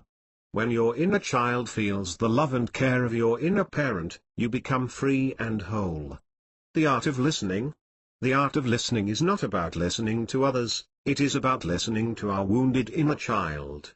Very often our wounded inner child needs all our attention. If we are mindful, we will definitely hear our child's voice that's calling for help. So, during such times we have to leave everything behind and listen to our wounded inner child. We can use the language of love to communicate with our inner child. We might have to talk to our wounded inner child several times a day. We have to assure our wounded inner child that we will never leave them alone or unattended. Our wounded inner child has been left alone for a very long time, so we have to start this habit of listening to our child right away. Healing can only take place when we repeat this practice every day. With time we will begin to notice that our wounded inner child may represent several generations. Our father may have been abused, our mother may have suffered, so when we are embracing our wounded inner child, we are actually embracing all the wounded children of our past generations. When our parents do not know how to take care of their wounded inner child, they transmit their wounded inner child onto us. Our endeavor is to end this cycle once and for all. We have to develop the habit of interacting with our inner child. We can say things like, "I left you alone in the past, I am very sorry for that. I am never going to abandon you from now on." We can also say, "I am here for you now. I might have ignored you in the past, but now I will take good care of you. I have neglected you for so long, but now I have learned the way to reconnect with you." We can also do certain breathing exercises. We can sit and breathe with our inner child from time to time. Breathing in, you reconnect with your wounded inner child. Breathing out, you take proper care of your inner child. Writing to your inner child. In this technique you will start a diary or journal for your inner child and you. Here, the adult, you will write to your child. You can start by simply saying hello, then express how sorry you are for being so neglectful in the past years and let them know that you have grown up now and you are going to protect him or her, who will now be loved and cherished. Write all these things in your own words. The next step is to write with your other hand, the one that you don't normally write with. Allow your inner child to express him or herself with that hand. Do not edit anything. Simply write whatever comes to your mind. Many abusive words may come out in the process of writing and you as the adult should not be shocked or overwhelmed. Try to reassure your inner child constantly during this process. These are all the seeds of mindfulness that you bring in order to support the wounded inner child inside you. Try to communicate with your inner child through this process of writing with a lot of love and mindfulness. After you and your inner child have finished writing, read your diary entries out loud by first placing yourself in your inner child's shoes and then in your adult shoes. This technique should be followed as often as possible because this entire process ensures your inner child that you are listening carefully to everything that he has to say. As the adult brings awareness to the child and the adult will let go of their grievances and become closer to each other. This process of writing will help you to become a loving parent to your inner child. Eventually, you will start noticing the changes in the way your child expresses his feelings, as he becomes more trusting and starts merging with you as an adult. In your entries, tell your inner child all about yourself. Take your child on outings and give him treats. This process will lessen your suffering and your relationships with your co-workers, family members and friends will start changing and your fears will not have the same compelling force. When you start noticing improvements, tell your child, "Thank you for your companionship, you make me very happy and I love you a lot." Chapter 9. Dear Me, a letter to your 16-year-old self. The idea of writing a letter to your former teenage self is a very unique way to reflect on a time of self-doubt and self-absorption, and to also reflect on all the lessons that you have learned since then. There are numerous therapeutic benefits of writing to your younger self from the perspective of an adult. The adult wants the best for you, sees the best in you and is definitely on your side. We can't go back in time and change our past, but we can change our present and by extension, our future. Let's try and change what we feel and think about past events. Writing a letter to your younger self is a way to celebrate the you of the past from the knowledge of the present. This exercise will help you to celebrate all those things about your teenage self that never had the chance to be celebrated when they actually happened. It's a way to bring a smile to your face, and also to reflect on where you actually came from and how that helped bring you to where you are now. Those memories don't need to be fixed in stone. Remember your 16-year-old self. The one who thought getting an A in geometry, finding the right prom date and being the center of attention were critical to existence itself. I was a big mess when I was 16. I screwed up a lot of things. spent all my time and energy engaging in things that did not have the slightest significance, and ignoring everything else that really mattered. I have to admit it, I'm glad I'm no longer a teenager. I'm happy to have left behind many of the worries and angst I experienced during my teenage years. It's been 9 years since I was 16 and I'm grateful to have had some awakening experiences. But, from time to time I look back with the feeling, wow, I had numerous chances to pull myself together and I missed each one of them. When you are 16, you are on the cusp of still being a child versus thinking you're an adult. 16 is a very confusing and weird age. I wish I could go back and comfort myself, give my younger self some perspective, somehow assure her that she will survive amidst all the chaos and confusion, help her avoid the mistakes that I now regret. It got me thinking, if given the chance, what advice would I bestow to my teenage self? What would the adult me tell that girl, knowing what I know now? Anyway, picture this younger you and think back to who you were in high school, who you were friends with, what you perceived about yourself and what place you felt you had in the world. The more details you can summon, the better. Imagine that you are sitting across from this young person in a restaurant. What would you say? What advice would you give? Knowing how this person thinks, how would you say it? If I had a time machine, here is what I'd try to get across to my 16-year-old self. Dear Mummy. What sets you apart isn't a burden, it makes you, you. I know you are not normal, but neither is anyone else. Everyone has one thing or another that makes them not normal. Be okay with being different, embrace it and don't run away from it or conceal it. You are exclusive and extraordinary. Your uniqueness sets you apart. Of course, there will be days when you will wake up doubting this. On those days, take some time to remind yourself that your difference is what makes you exceptional.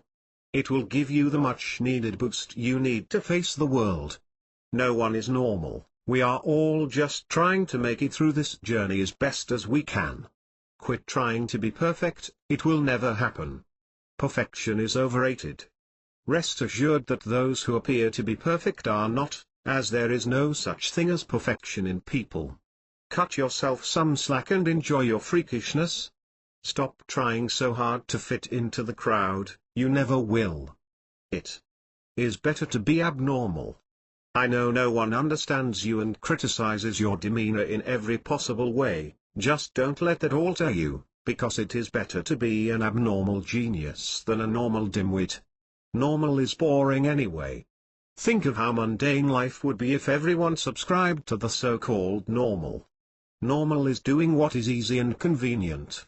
Get out of your comfort zone and force yourself to cross new boundaries. Make amends, question the mundane. Never let your fear of isolation overwhelm you or coerce you to take a different path. Imperfection is beauty, madness is genius, and it's better to be absolutely ridiculous than absolutely boring. Marilyn Monroe. Trust no one but yourself. Do not trust _ Drill this point into your head. Today I have at least 20 names that I can use to fill in those blanks. Around 15 of those names are people that anyone would be willing to trust, based upon individual reputation and responsibilities alone. Apparently, it was all a major mistake and the events of the past 8 years that followed were a direct result of that mistake. Your friends and family blindly trust these people, but if you follow in their footsteps, their mistakes will later become your mistakes. And that is that. Listen to your own voice and not to listen to someone else's shouts. Only trust yourself or else you will get sidelined by others. They will mislead you, intentionally or not, and before you know it, you will go down the drain. Have faith in yourself. Life is like a game of whack-a-mole. You never know when the next menace will pop up, so you need to trust yourself and believe that you have the ability to beat down any threat that may arise. Trust only yourself. Most people can't be counted on. There is nothing more devastatingly disappointing in life than to have a friend or family member betray you. To know that someone you have trusted and let into the innermost secrets of your life has deceived you by using that same platform of trust. You will be hurt and it will leave behind a deep and painful scar. You will start losing your sanity when you find yourself in the midst of the chaos and confusion of distrust. Henceforth, trust no one but yourself. Remember, there is a difference between acts of distrust done in ignorance and those done with malicious intent. It is the latter that I attempt to address. Don't sell your time to someone else's purpose. I know you hate geometry, but you are adamant about pursuing it. You think it will help you in landing a good job and will give you an edge over others, but that's not true. I am 24 and have a modest business. Geometry had no role to play in it. Moreover, it wasn't instrumental in any way. But, I learned this the hard way, after wasting tons of money and above all, time. Before you sign on for a huge chunk of college loan debt in order to learn what others see fit, hear me out. Consider the mind-boggling alternatives to college. They will empower you with much knowledge, expertise and wisdom, and you won't have to spend even 1/4 of what you are planning to spend in college fees. Your degree won't be worth the cost and it will leave you with crushing debt, which will ultimately make you incapable of making better career choices, let alone the ability to build a business. Don't get mixed up in this racket. Use your time wisely, because it is not a limitless commodity, it is the only treasure that starts off with abundance, and we can never get it back. Consider traveling. It offers a lot of exposure and has a grounding influence in a world that has gone mad. In a society like ours, it is considered normal to sell your time, 40 hours of it in a 9-to-5 job. Everyone follows this routine and they will force you to do the same. Instead, take the plunge of being an entrepreneur. Create something of value and find the people who value it the most. Remember, fortune favors the bold. This is your time on earth and you are planning to sell sizable pieces of your life to a company, college or institution, but people don't see it any other way. They believe the standard way to make a living is to rent yourself out for 5 to 6 days a week to accomplish someone else's purpose in life. It is akin to making a deal with the devil, where you compromise your freedom in return for a meager stipend. So, do not dismiss your entrepreneurial ambitions. Study something you enjoy and not something you are bound to. Be ambitious, courageous, adventurous and competitive. Decide never to work under someone else even if that means you have to be poor for a while. Otherwise, you will enter a cycle of employer dependence and will have to regularly depend on others for your income. You will be unable to travel the world. You will spend a good amount of time paying back breaking college debt and will ultimately start blaming others for your own follies. Decide to devote yourself to creating a bossless income and working 12 hours a day for yourself rather than 8 hours every day for someone else. Make the most of all your opportunities today, because there will be a time when you will have no more of it. Don't put so much energy into worrying about the size of your ass. First of all, you are beautiful, fat or thin, with or without makeup. Don't hate your body because of that one layer of jiggle or that one concentrated area of cellulite. After a couple of years you'll start to feel more confident and comfortable in your skin, so you won't care anymore. Remember to smile bigger, laugh louder and hold your head higher on those days when you are feeling awkward about yourself. I know you are in a big rougher patch of anorexia, but food is not your enemy. You are stronger than you think and one day everything will get better. Stop starving yourself and don't gorge on junk food when you are depressed. Make healthier choices. And heck, you will be surprised how most healthy food choices give you instant gratification. There will never be a magic pill for weight loss. So instead of opting for all the unhealthy choices to shed extra weight, try something which will benefit you in the long run. All good things take time, and patience is a virtue. Incessant dieting will make you very sick at some point. Yes, You will become reed thin, but why do you have to opt for this? Don't suppress your hunger and please stop skipping meals, it's no good. You are ruining your health, and food deprivation will only result in overeating and you will regain all the lost weight in no time, maybe even more, and the cycle will continue. Focus your energy on something worthwhile. Practice yoga, aerobics or dive into the pool or go out cycling. Stay active, exercise, eat well. And learn to love yourself no matter what you weigh. Put your best dress on. You are going to places you never dreamed of and you will meet people you never knew you could. Think of how much time you would have in your day if you would replace negative feelings of self-loathing with feelings of joy, love and abundance. Show yourself some grace, girl. Beauty is skin deep, but ugly goes clean to the bone. Don't miss out on mom's cooking. When you grow up and start living independently, it will be the only thing you crave. Enjoy life, indulge yourself, have that piece of cheesecake. You'll grow to love your body. Beauty? To me it is a word without sense because I do not know where its meaning comes from nor where it leads to. Pablo Picasso. Love always. 25-year-old Manmi. Chapter 10. Daily Meditation, the True Wonder of This World. We all know that there are toxins in our body. Our mind needs good circulation. When our blood does not circulate properly, these toxins start accumulating in our body. To keep us healthy, our body works hard to expel the toxins. When our blood circulates properly, our organs can do their functions properly and dispel the toxins. Body massages help the blood to circulate better. Very often, our consciousness can also be in a state of bad circulation. We may have a block of suffering which is like a toxin in our consciousness. This is called an internal knot. Embracing our pain and sorrow with the energy of mindfulness helps in massaging our consciousness. If our blood does not circulate properly, our organs start malfunctioning and we get sick. Mindfulness accelerates and stimulates circulation through blocks of suffering and pain in our consciousness. Meditation. In meditation, healing can happen. When the mind is calm, alert and totally contented, then it is like a laser beam, it is very powerful and healing can happen. Sri Sri Ravi Shankar. Only a healthy bud can blossom, the same way only a healthy being can flourish.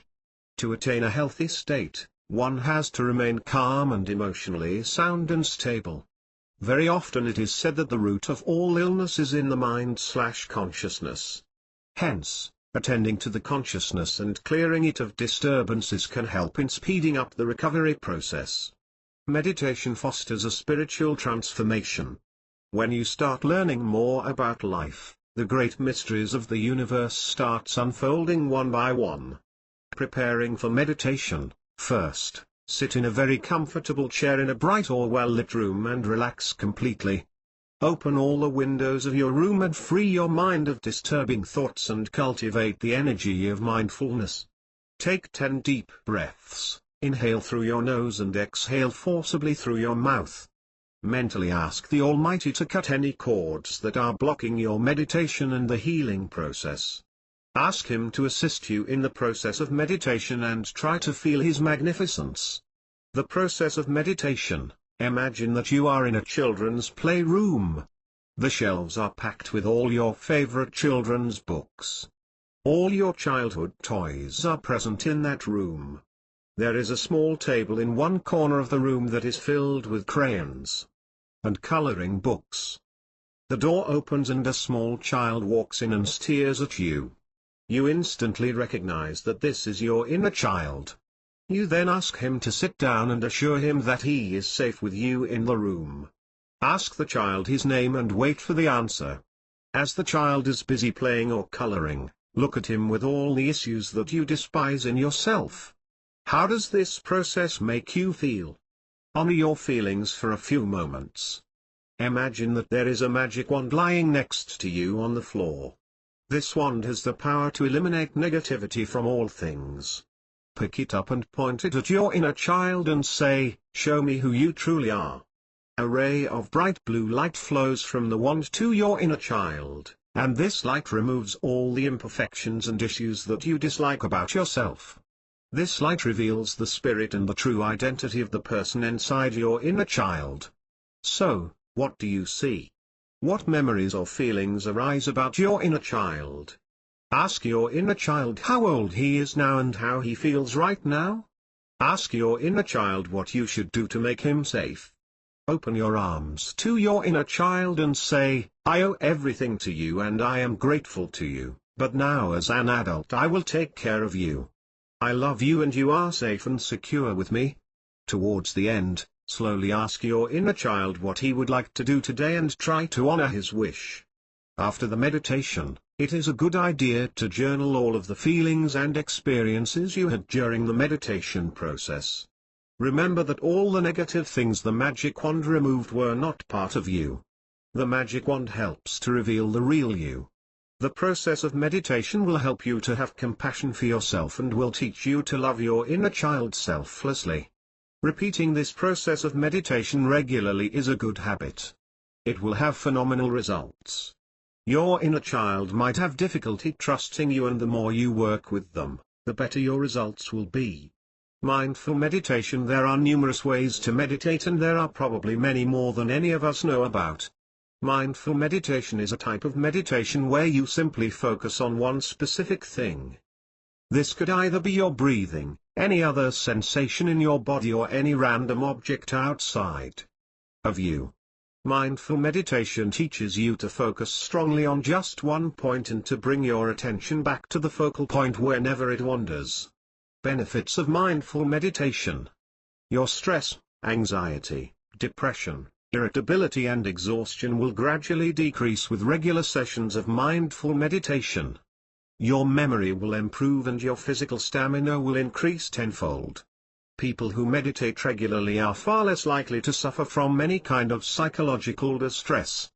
Due to its emphasis on self-awareness, mindful meditation is also very effective in treating eating disorders such as anorexia, bulimia and even binge eating.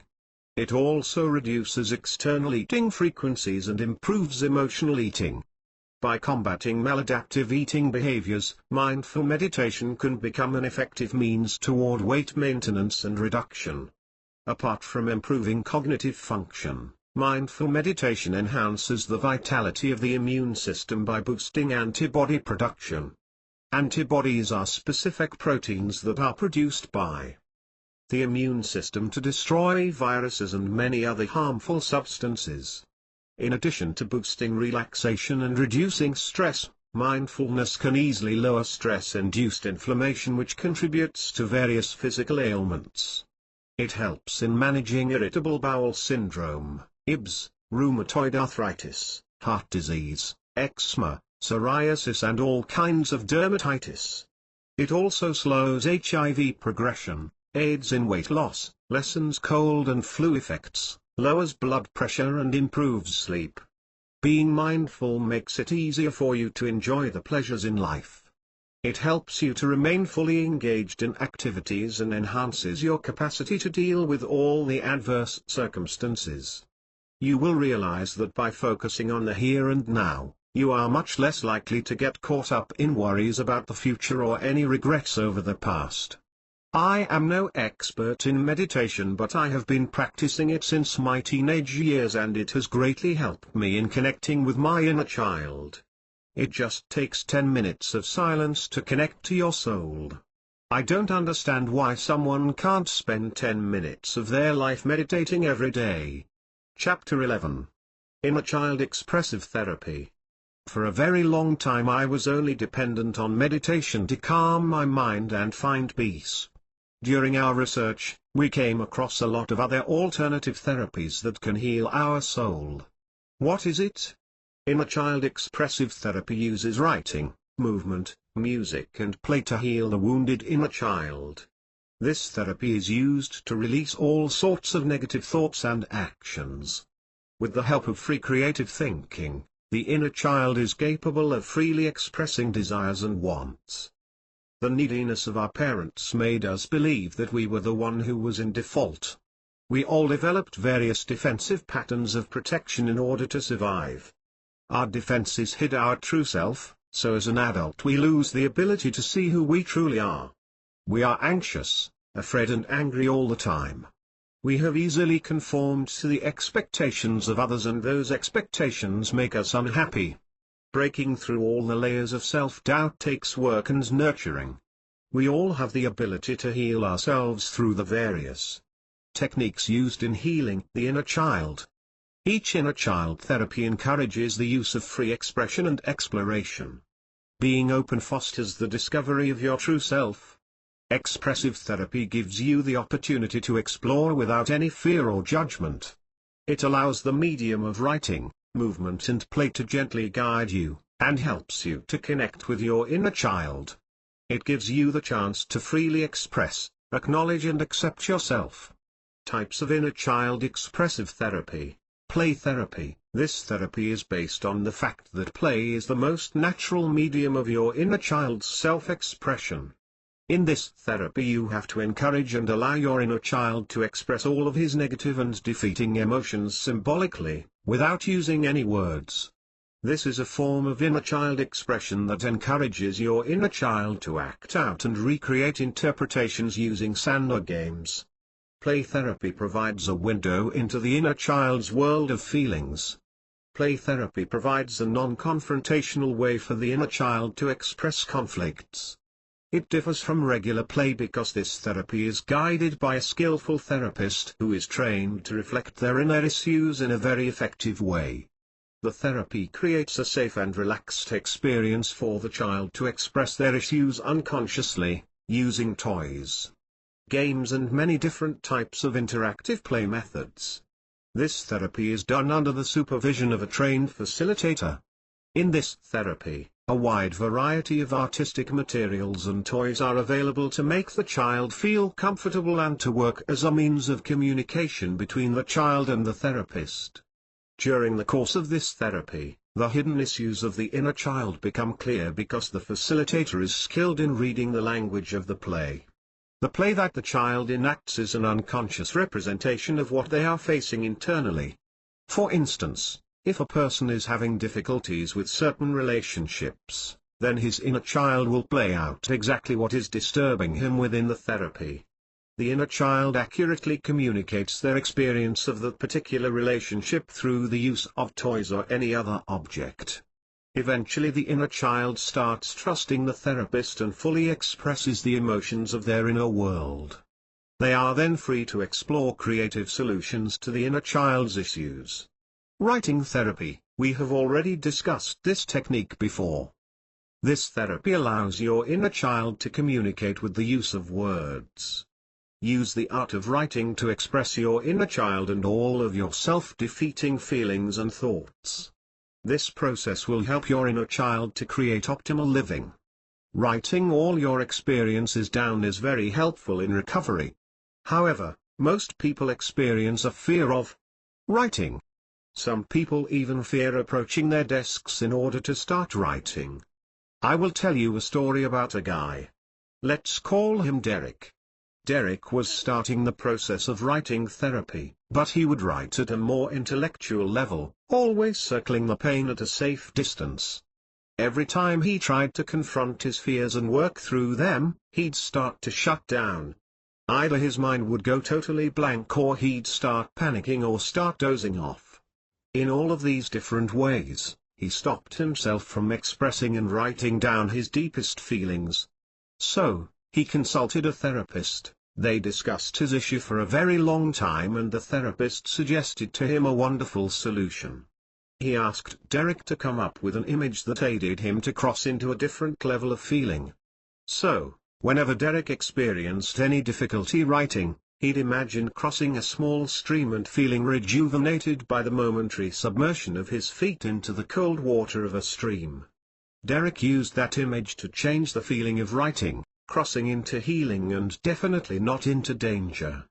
After much trial and error, he finally succeeded and could easily express his sufferings through the process of writing. If you are going through a tough time, you should try writing. In my line of work, I often encourage people to keep a diary or journal to write letters to themselves, or to simply write down their goals. Take time at night and write down what hurts, and also write about life's gifts. When you start the process of writing, you will find that Luis de Salvo's belief that writing is a very sturdy ladder out of the pit resonates for you as well. Art therapy: use the creative process of drawing, painting, photography and sculpting to express all of your negative thoughts and emotions. The process of creating art is very relaxing and helps in healing your wounded inner child. Art is normally viewed as your wounded inner child's self-talk that releases wrong assumptions and rebuilds help and competence. Inner child paintings are a good way to evaluate certain aspects of your psyche that you generally ignore. Inner child drawings are done with your non-dominant hand. Simply buy yourself a box of crayons and a sketchbook and perform the below-mentioned exercise as often as possible. Inner child healing exercise: 1. Take a deep breath and relax with your sketchbook and crayons in front of you. 2. Close your eyes and try to imagine your inner child near you. Open your heart gradually and accept the child with open arms. 3. Start interacting with the child. The adult in you will softly ask your inner child 5 simple questions. How old are you? How are you feeling? What is your name? What is your purpose? What can I do to make you happy? 4. With the help of your non-dominant hand, allow your inner child to draw a picture using crayons to answer all your questions. 5. Thank your inner child for sharing the information with you. Movement therapy. Movement therapy helps in making your inner child self-aware and confident and can be used to channel all of your inner child's anger and rejection outwards. It will help your wounded inner child to shed inhibitions and decrease self-doubt. It will increase your child's concentration and mindfulness. It is also sometimes addressed as dance therapy. This therapy is rooted in the expressive nature of dance itself. Dance involves a direct expression of oneself through the body. It is a form of authentic communication and is a very effective medium of therapy. This therapy is based on the belief that the body, mind and spirit are interconnected, and the psychotherapeutic use of movement enhances the emotional, social and physical integration of the individual. Movement therapists work with individuals of all ages in a diverse setting. They help their clients in improving their self-esteem and expanding their movement vocabulary.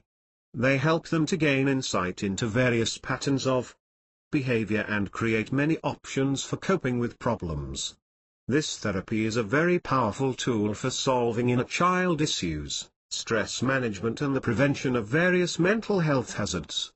The movement therapists integrate the dancer's movements with the skills of psychotherapy and rehabilitation. Social, cognitive and emotional problems can be easily addressed through this therapy with group or individual sessions in various types of settings, from clinics and hospitals to schools or colleges.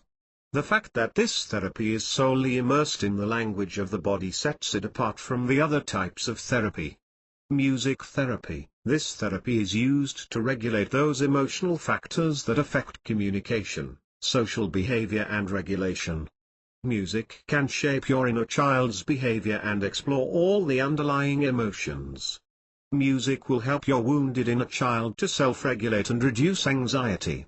This therapy can be accomplished by using your own voice, playing an instrument, listening to soothing music, creative songwriting, etc.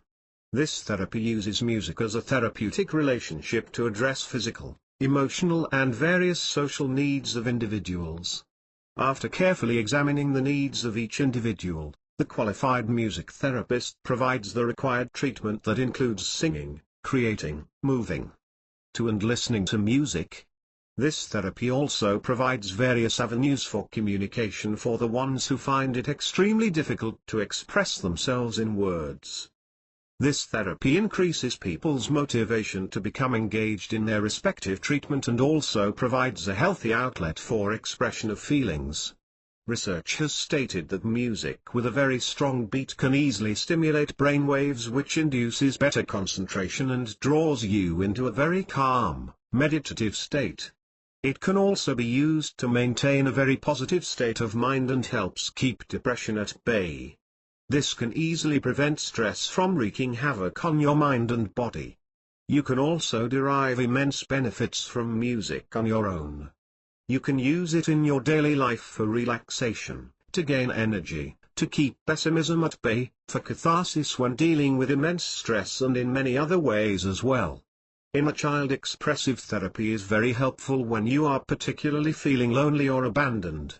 When any of your negative emotions are heightened, you can use any one of the different types of expressive therapy to release the dysfunction and to heal your wounded inner child. These therapies will also help you to explore your interests and present your abilities in the rarest form. Chapter 12. The Hidden Benefits of Grief, Why It Doesn't Need to Hurt Forever. Grieving is not an intellectual process, it's a natural part of the inner child healing process. The entire process of grieving is a great relief. Releasing all kinds of repressed emotional energies that we have avoided for years is the ultimate path to freedom. Grieving is an important part of the inner child healing process. It takes strength to face one's buried grief and sorrow. Sometimes some adult survivors of child abuse might come to the realization that they never really had a childhood. They discover that they were forced to be little grown-ups from a very young age. Grace was my childhood friend, and she was the oldest of 5 children. Her father was an alcoholic and was never around. Her mother had hypertension and anxiety issues. The job of the mother's helper fell upon Grace's shoulders from a very young age, probably from age 3, when her sister was born. Her childhood consisted of babysitting, school, homework and housework. She cannot remember playing with her neighborhood friends or classmates. When Grace was an adult and could talk about her grief, she admitted that she felt cheated, like something was taken away from her. The fact is that she was robbed of her childhood. Fortunately, she developed the strength to express her pain and sorrow. When she started the process of reparenting herself, she discovered Gia, an innocent inner child. Since she already had lots of experience with children, she did a wonderful job taking care of Gia. Ultimately, it was through the process of grieving that she developed the strength to parent her inner child. Becoming emotionally honest with ourselves reconnects us with our inner channel to truth. Like everything else, there are different stages of grief.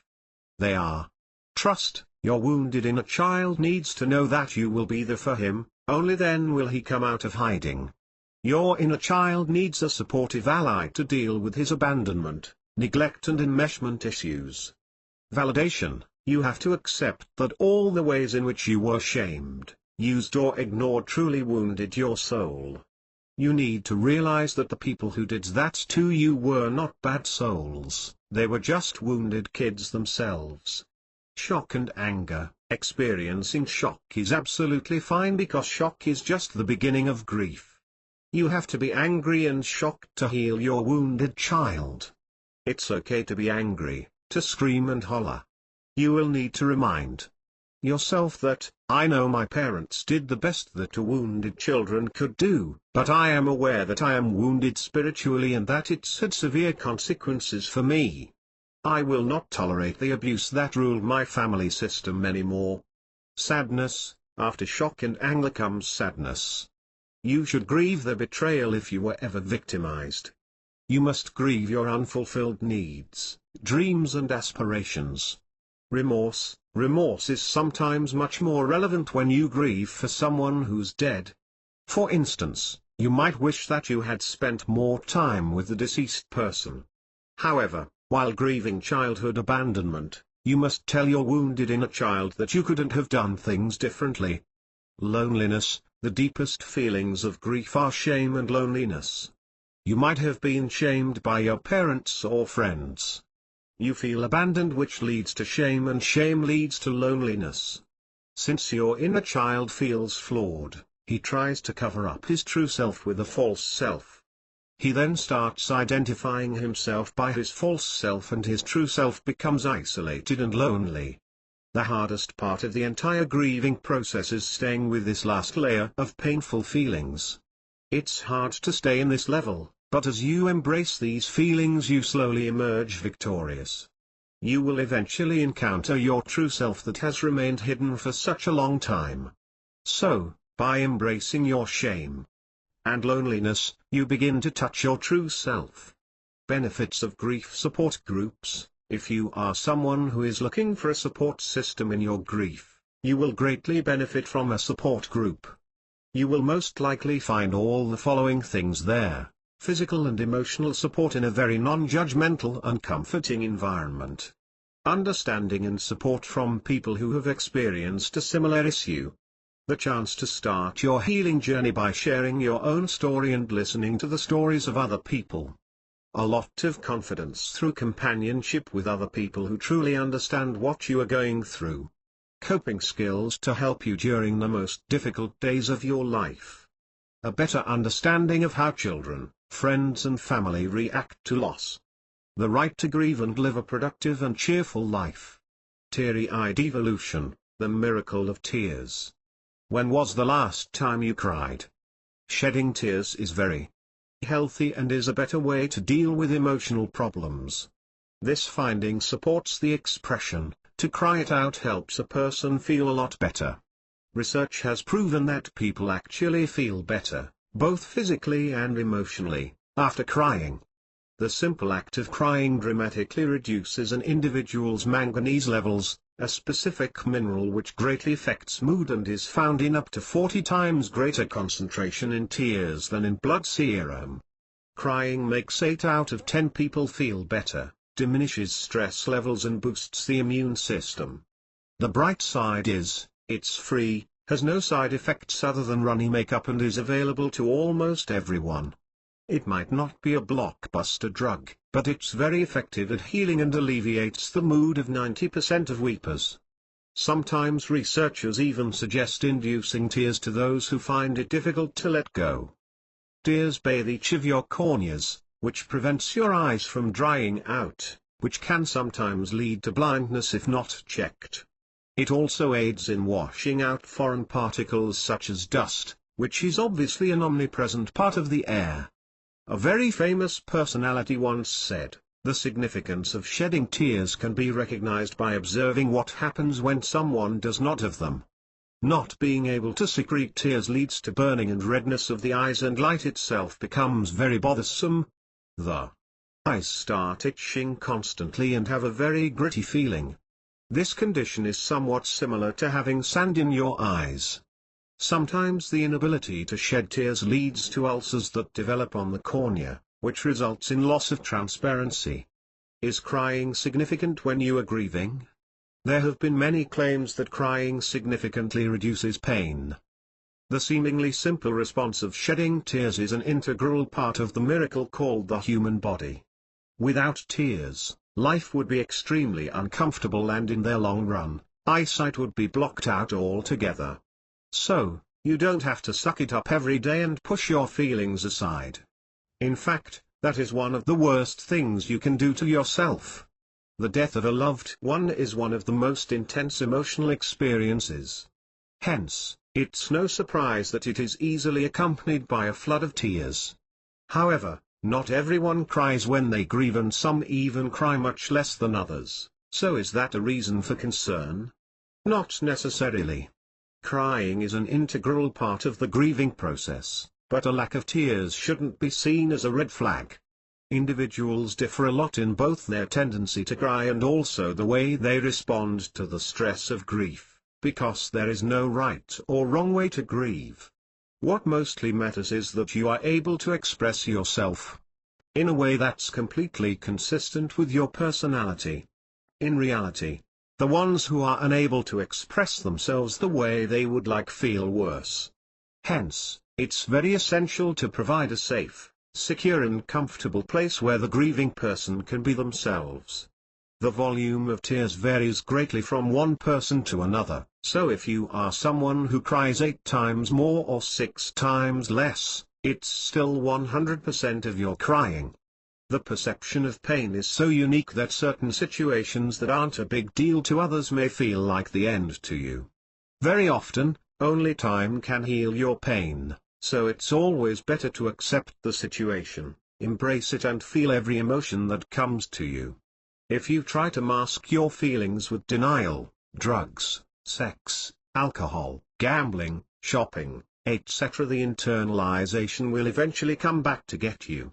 It will show up in some other form, such as headaches, depression, anxiety, stomach aches, or an overall feeling of illness.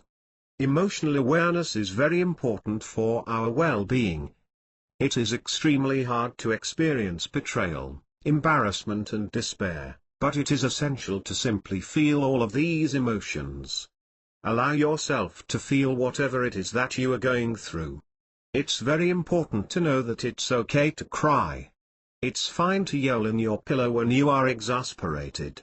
It's fine to feel so full of grief that you just don't know what to do anymore. It's much easier to feel all these painful emotions because after you simply acknowledge them, you can be positive and realize that there are better times ahead. Crying doesn't indicate that you are weak. Since birth it has always been a sign that you are alive. Chapter 13. The thing no one talks about. All about the unavoidable solitude. Everyone feels lonely from time to time. It can be hard to make new friends in today's deceitful and treacherous world.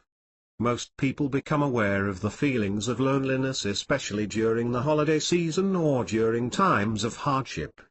The sheer number of people who experience loneliness is quite large. However, people don't always talk about this and don't know how to deal with such bitter feelings. The friends, family and acquaintances that we have may be too preoccupied and busy to notice how lonely we are. We decide not to tell them about our loneliness because we don't want to unnecessarily bother anybody. So, most of us suffer in silence. A lonely child who struggles to make friends in school has different needs than an elderly person whose spouse has recently died. In order to understand loneliness, it is crucial to comprehend what we mean by the term lonely. The most terrible poverty is loneliness and the feeling of being unloved. Mother Teresa. According to experts, loneliness is not necessarily about being alone or single. What matters the most is the perception of being isolated. For example, a freshman might feel lonely instead of being surrounded by peers and roommates 24/7. A soldier might feel lonely after being deployed to a foreign country, despite being perpetually surrounded by people. Loneliness is a very complex emotional and mental phenomenon. It is a state of solitude or being alone. It is a universal human emotion which is unique to each and every individual. It causes people to feel empty and unwanted. Very often people who are lonely crave human contact, but their state of mind makes it difficult for them to form connections with other people. In today's world that we constantly need to be involved in doing things such as texting, chatting, emailing, shopping, watching television, and the list goes on. Most of these things do not involve any real human connection and can easily leave you feeling empty and lonely. What's a person to do? Even though there is no instant remedy for overcoming loneliness, you can start by adopting certain lifestyle changes which can ease the pain from feeling alone. Comprehending the true meaning of loneliness and then creating an action plan will give you a new focus which will enable you to deal with it in a healthy way. People feel lonely for various reasons, such as simple social awkwardness or intentional isolation. To some extent, loneliness is a natural part of human existence. However, prolonged loneliness can leave a person severely depressed. Loneliness has a wide range of negative influences on a person's health, such as cardiovascular disease, stroke, antisocial behavior, chronic depression, altered brain function, alcohol abuse, etc. Prolonged loneliness can also lead to procrastination, which will eventually make you less effective at work, curb your creativity, make you less competitive and devalue your self-worth. Well, if you find yourself sitting alone at home and feeling sorry for yourself, then try some of my 17 surefire ways to overcome loneliness. If you are truly determined to combat loneliness, then continue reading and take a chance with some of the tips in it. They have worked for many of my friends and they will definitely work for you. I hope it helps you sparkle and smile. Understand that loneliness is a feeling, not a fact. You feel lonely because something triggers a memory of that feeling, not because you are alone or isolated. The brain is designed in such a way that it pays maximum attention to pain or any kind of discomfort. Loneliness is a very painful and agonizing feeling. Hence, it gets all our attention. The brain works towards interpreting the pain, it tries to make sense of the feeling. It forces a person to question why he or she is feeling lonely. Is it because nobody loves me anymore? Am I a loser? Why is everyone so mean? What have I done wrong? These theories about why you are feeling lonely get mixed up with real facts. That's when it becomes an alarming problem. So, try to accept loneliness as a mere feeling and don't overreact and jump to nasty conclusions. It is a temporary condition and will pass like all other negative feelings. Remember, everyone feels lonely from time to time. You are not the sole victim. People think they know me, but they don't. I am one of the loneliest people on this earth. Michael Jackson. Love yourself, take good care of your life and cherish it regularly. Realize your true values and know what you are good at. Figure out what makes you happy and what doesn't. To create long-lasting relationships in life, you need to love yourself so you could easily love others. It might not be easy, but it's the way things work. Accept yourself the way you are and always remember that you are not what others think. Take some time to understand yourself. Sit down, calm yourself and think of a situation in which you felt good about yourself, a situation in which you willingly decided to do something good and succeeded. There must be something you're good at. Stop focusing on the bad or unpleasant things and start concentrating only on all the good things. Cut out the pessimism and try to incorporate an optimistic outlook towards your life. Control all your self-deflating thoughts. You need to learn to value yourself because people love confidence. This is just a small step in alleviating loneliness from your life. A happy and loving person is seldom lonely. Connect online. The beauty of the internet is that there is always someone out there somewhere. Try joining forums where you can easily meet others with very similar interests, likes and dislikes. You can share your daily experiences, ideas, photos, etc. Find a few of your favorite blogs. You will meet like-minded people there. Share and follow posts, actively participate in the discussions and leave your comments behind. Most bloggers like me love to receive comments on their posts and always reply on time. Join Facebook, Twitter, Pinterest or LinkedIn. These social networking sites help you to stay connected, find new friends and give you instant gratification. I love to find motivational quotes and tweet them. Twittersans love good quotes and often comment or retweet them. These networking sites will help you to form a connection with people and will aid in alleviating your loneliness. Pray that your loneliness may spur you into finding something to live for, great enough to die for. Dag Hammarskjöld. Maintain emotional honesty. Emotional honesty strongly helps in overcoming loneliness. Try to be more open and free with your friends or family. Instead of always having superficial conversations, tell them honestly about your worries and fears. Try talking to them about your loneliness. Express your true feelings to those near and dear to you. Some people believe that telling others that they feel lonely or depressed portrays them as weak or vulnerable. That is not true. Sharing your feelings with your loved ones will empower you and give you the fortitude to overcome loneliness. Join a gym. Working out and staying in shape is usually the first thing that gets tossed aside when you are depressed. Exercising regularly will ensure that your body is healthy and a healthy mind dwells in a healthy body. Moreover, if you are spending less time with other people, try using that time to exercise. When you exercise at a gym, you will make some new friends and might also meet a new special someone. Master a new skill. By learning a new skill, you can make the most of your time and even feel elated while doing it. Learn something that you always wanted to learn since childhood, but never had the time or opportunity to do so. You could learn to dance, sing, paint, swim, play an instrument, etc. Learning these subjects will help you meet new people and will also give you a creative outlet for your feelings. Your loneliness will start diminishing once you get completely submerged into it. You can easily turn your loneliness into something delightful. Get a pet. Consider getting a dog or a cat from your local animal shelter if you are struggling without companionship. There is a reason why pets have been domestic companions for centuries. Winning the affection and trust of an animal can be a rewarding experience. Once you get a pet, commit to being a responsible pet owner. Make sure your pet is neutered.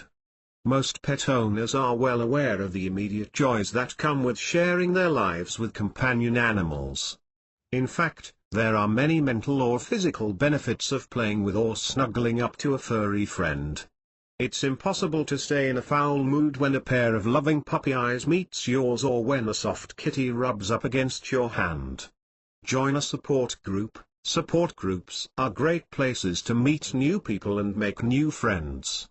You get to meet people who have similar worries and concerns like yours.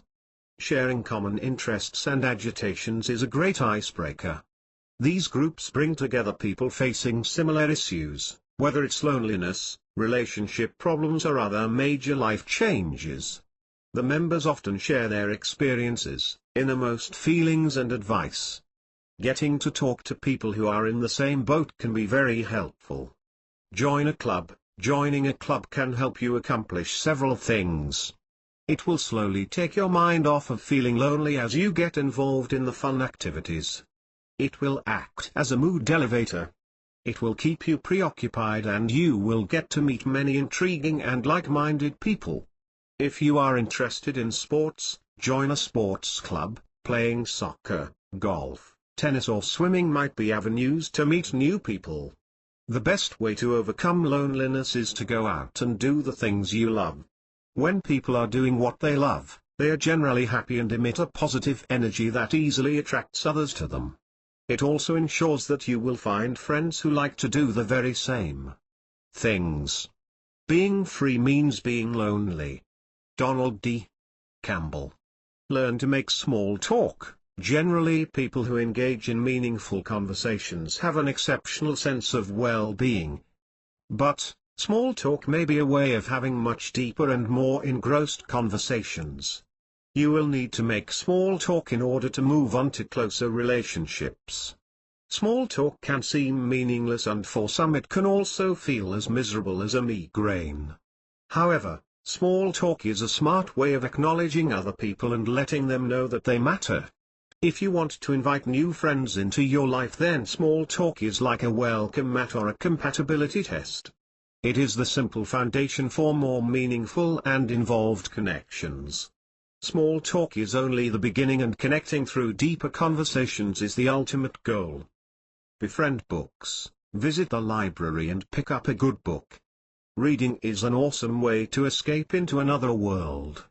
It stimulates your thought process and cultivates curiosity. You will never feel lonely if you are caught up in a good book. Moreover, acquiring fresh knowledge and information eliminates exhaustion and vagueness. It also brings radical changes in a person's outlook. Make a personal goal to read one book every week or at least one book per month. Maintain a journal. Writing is a very powerful tool.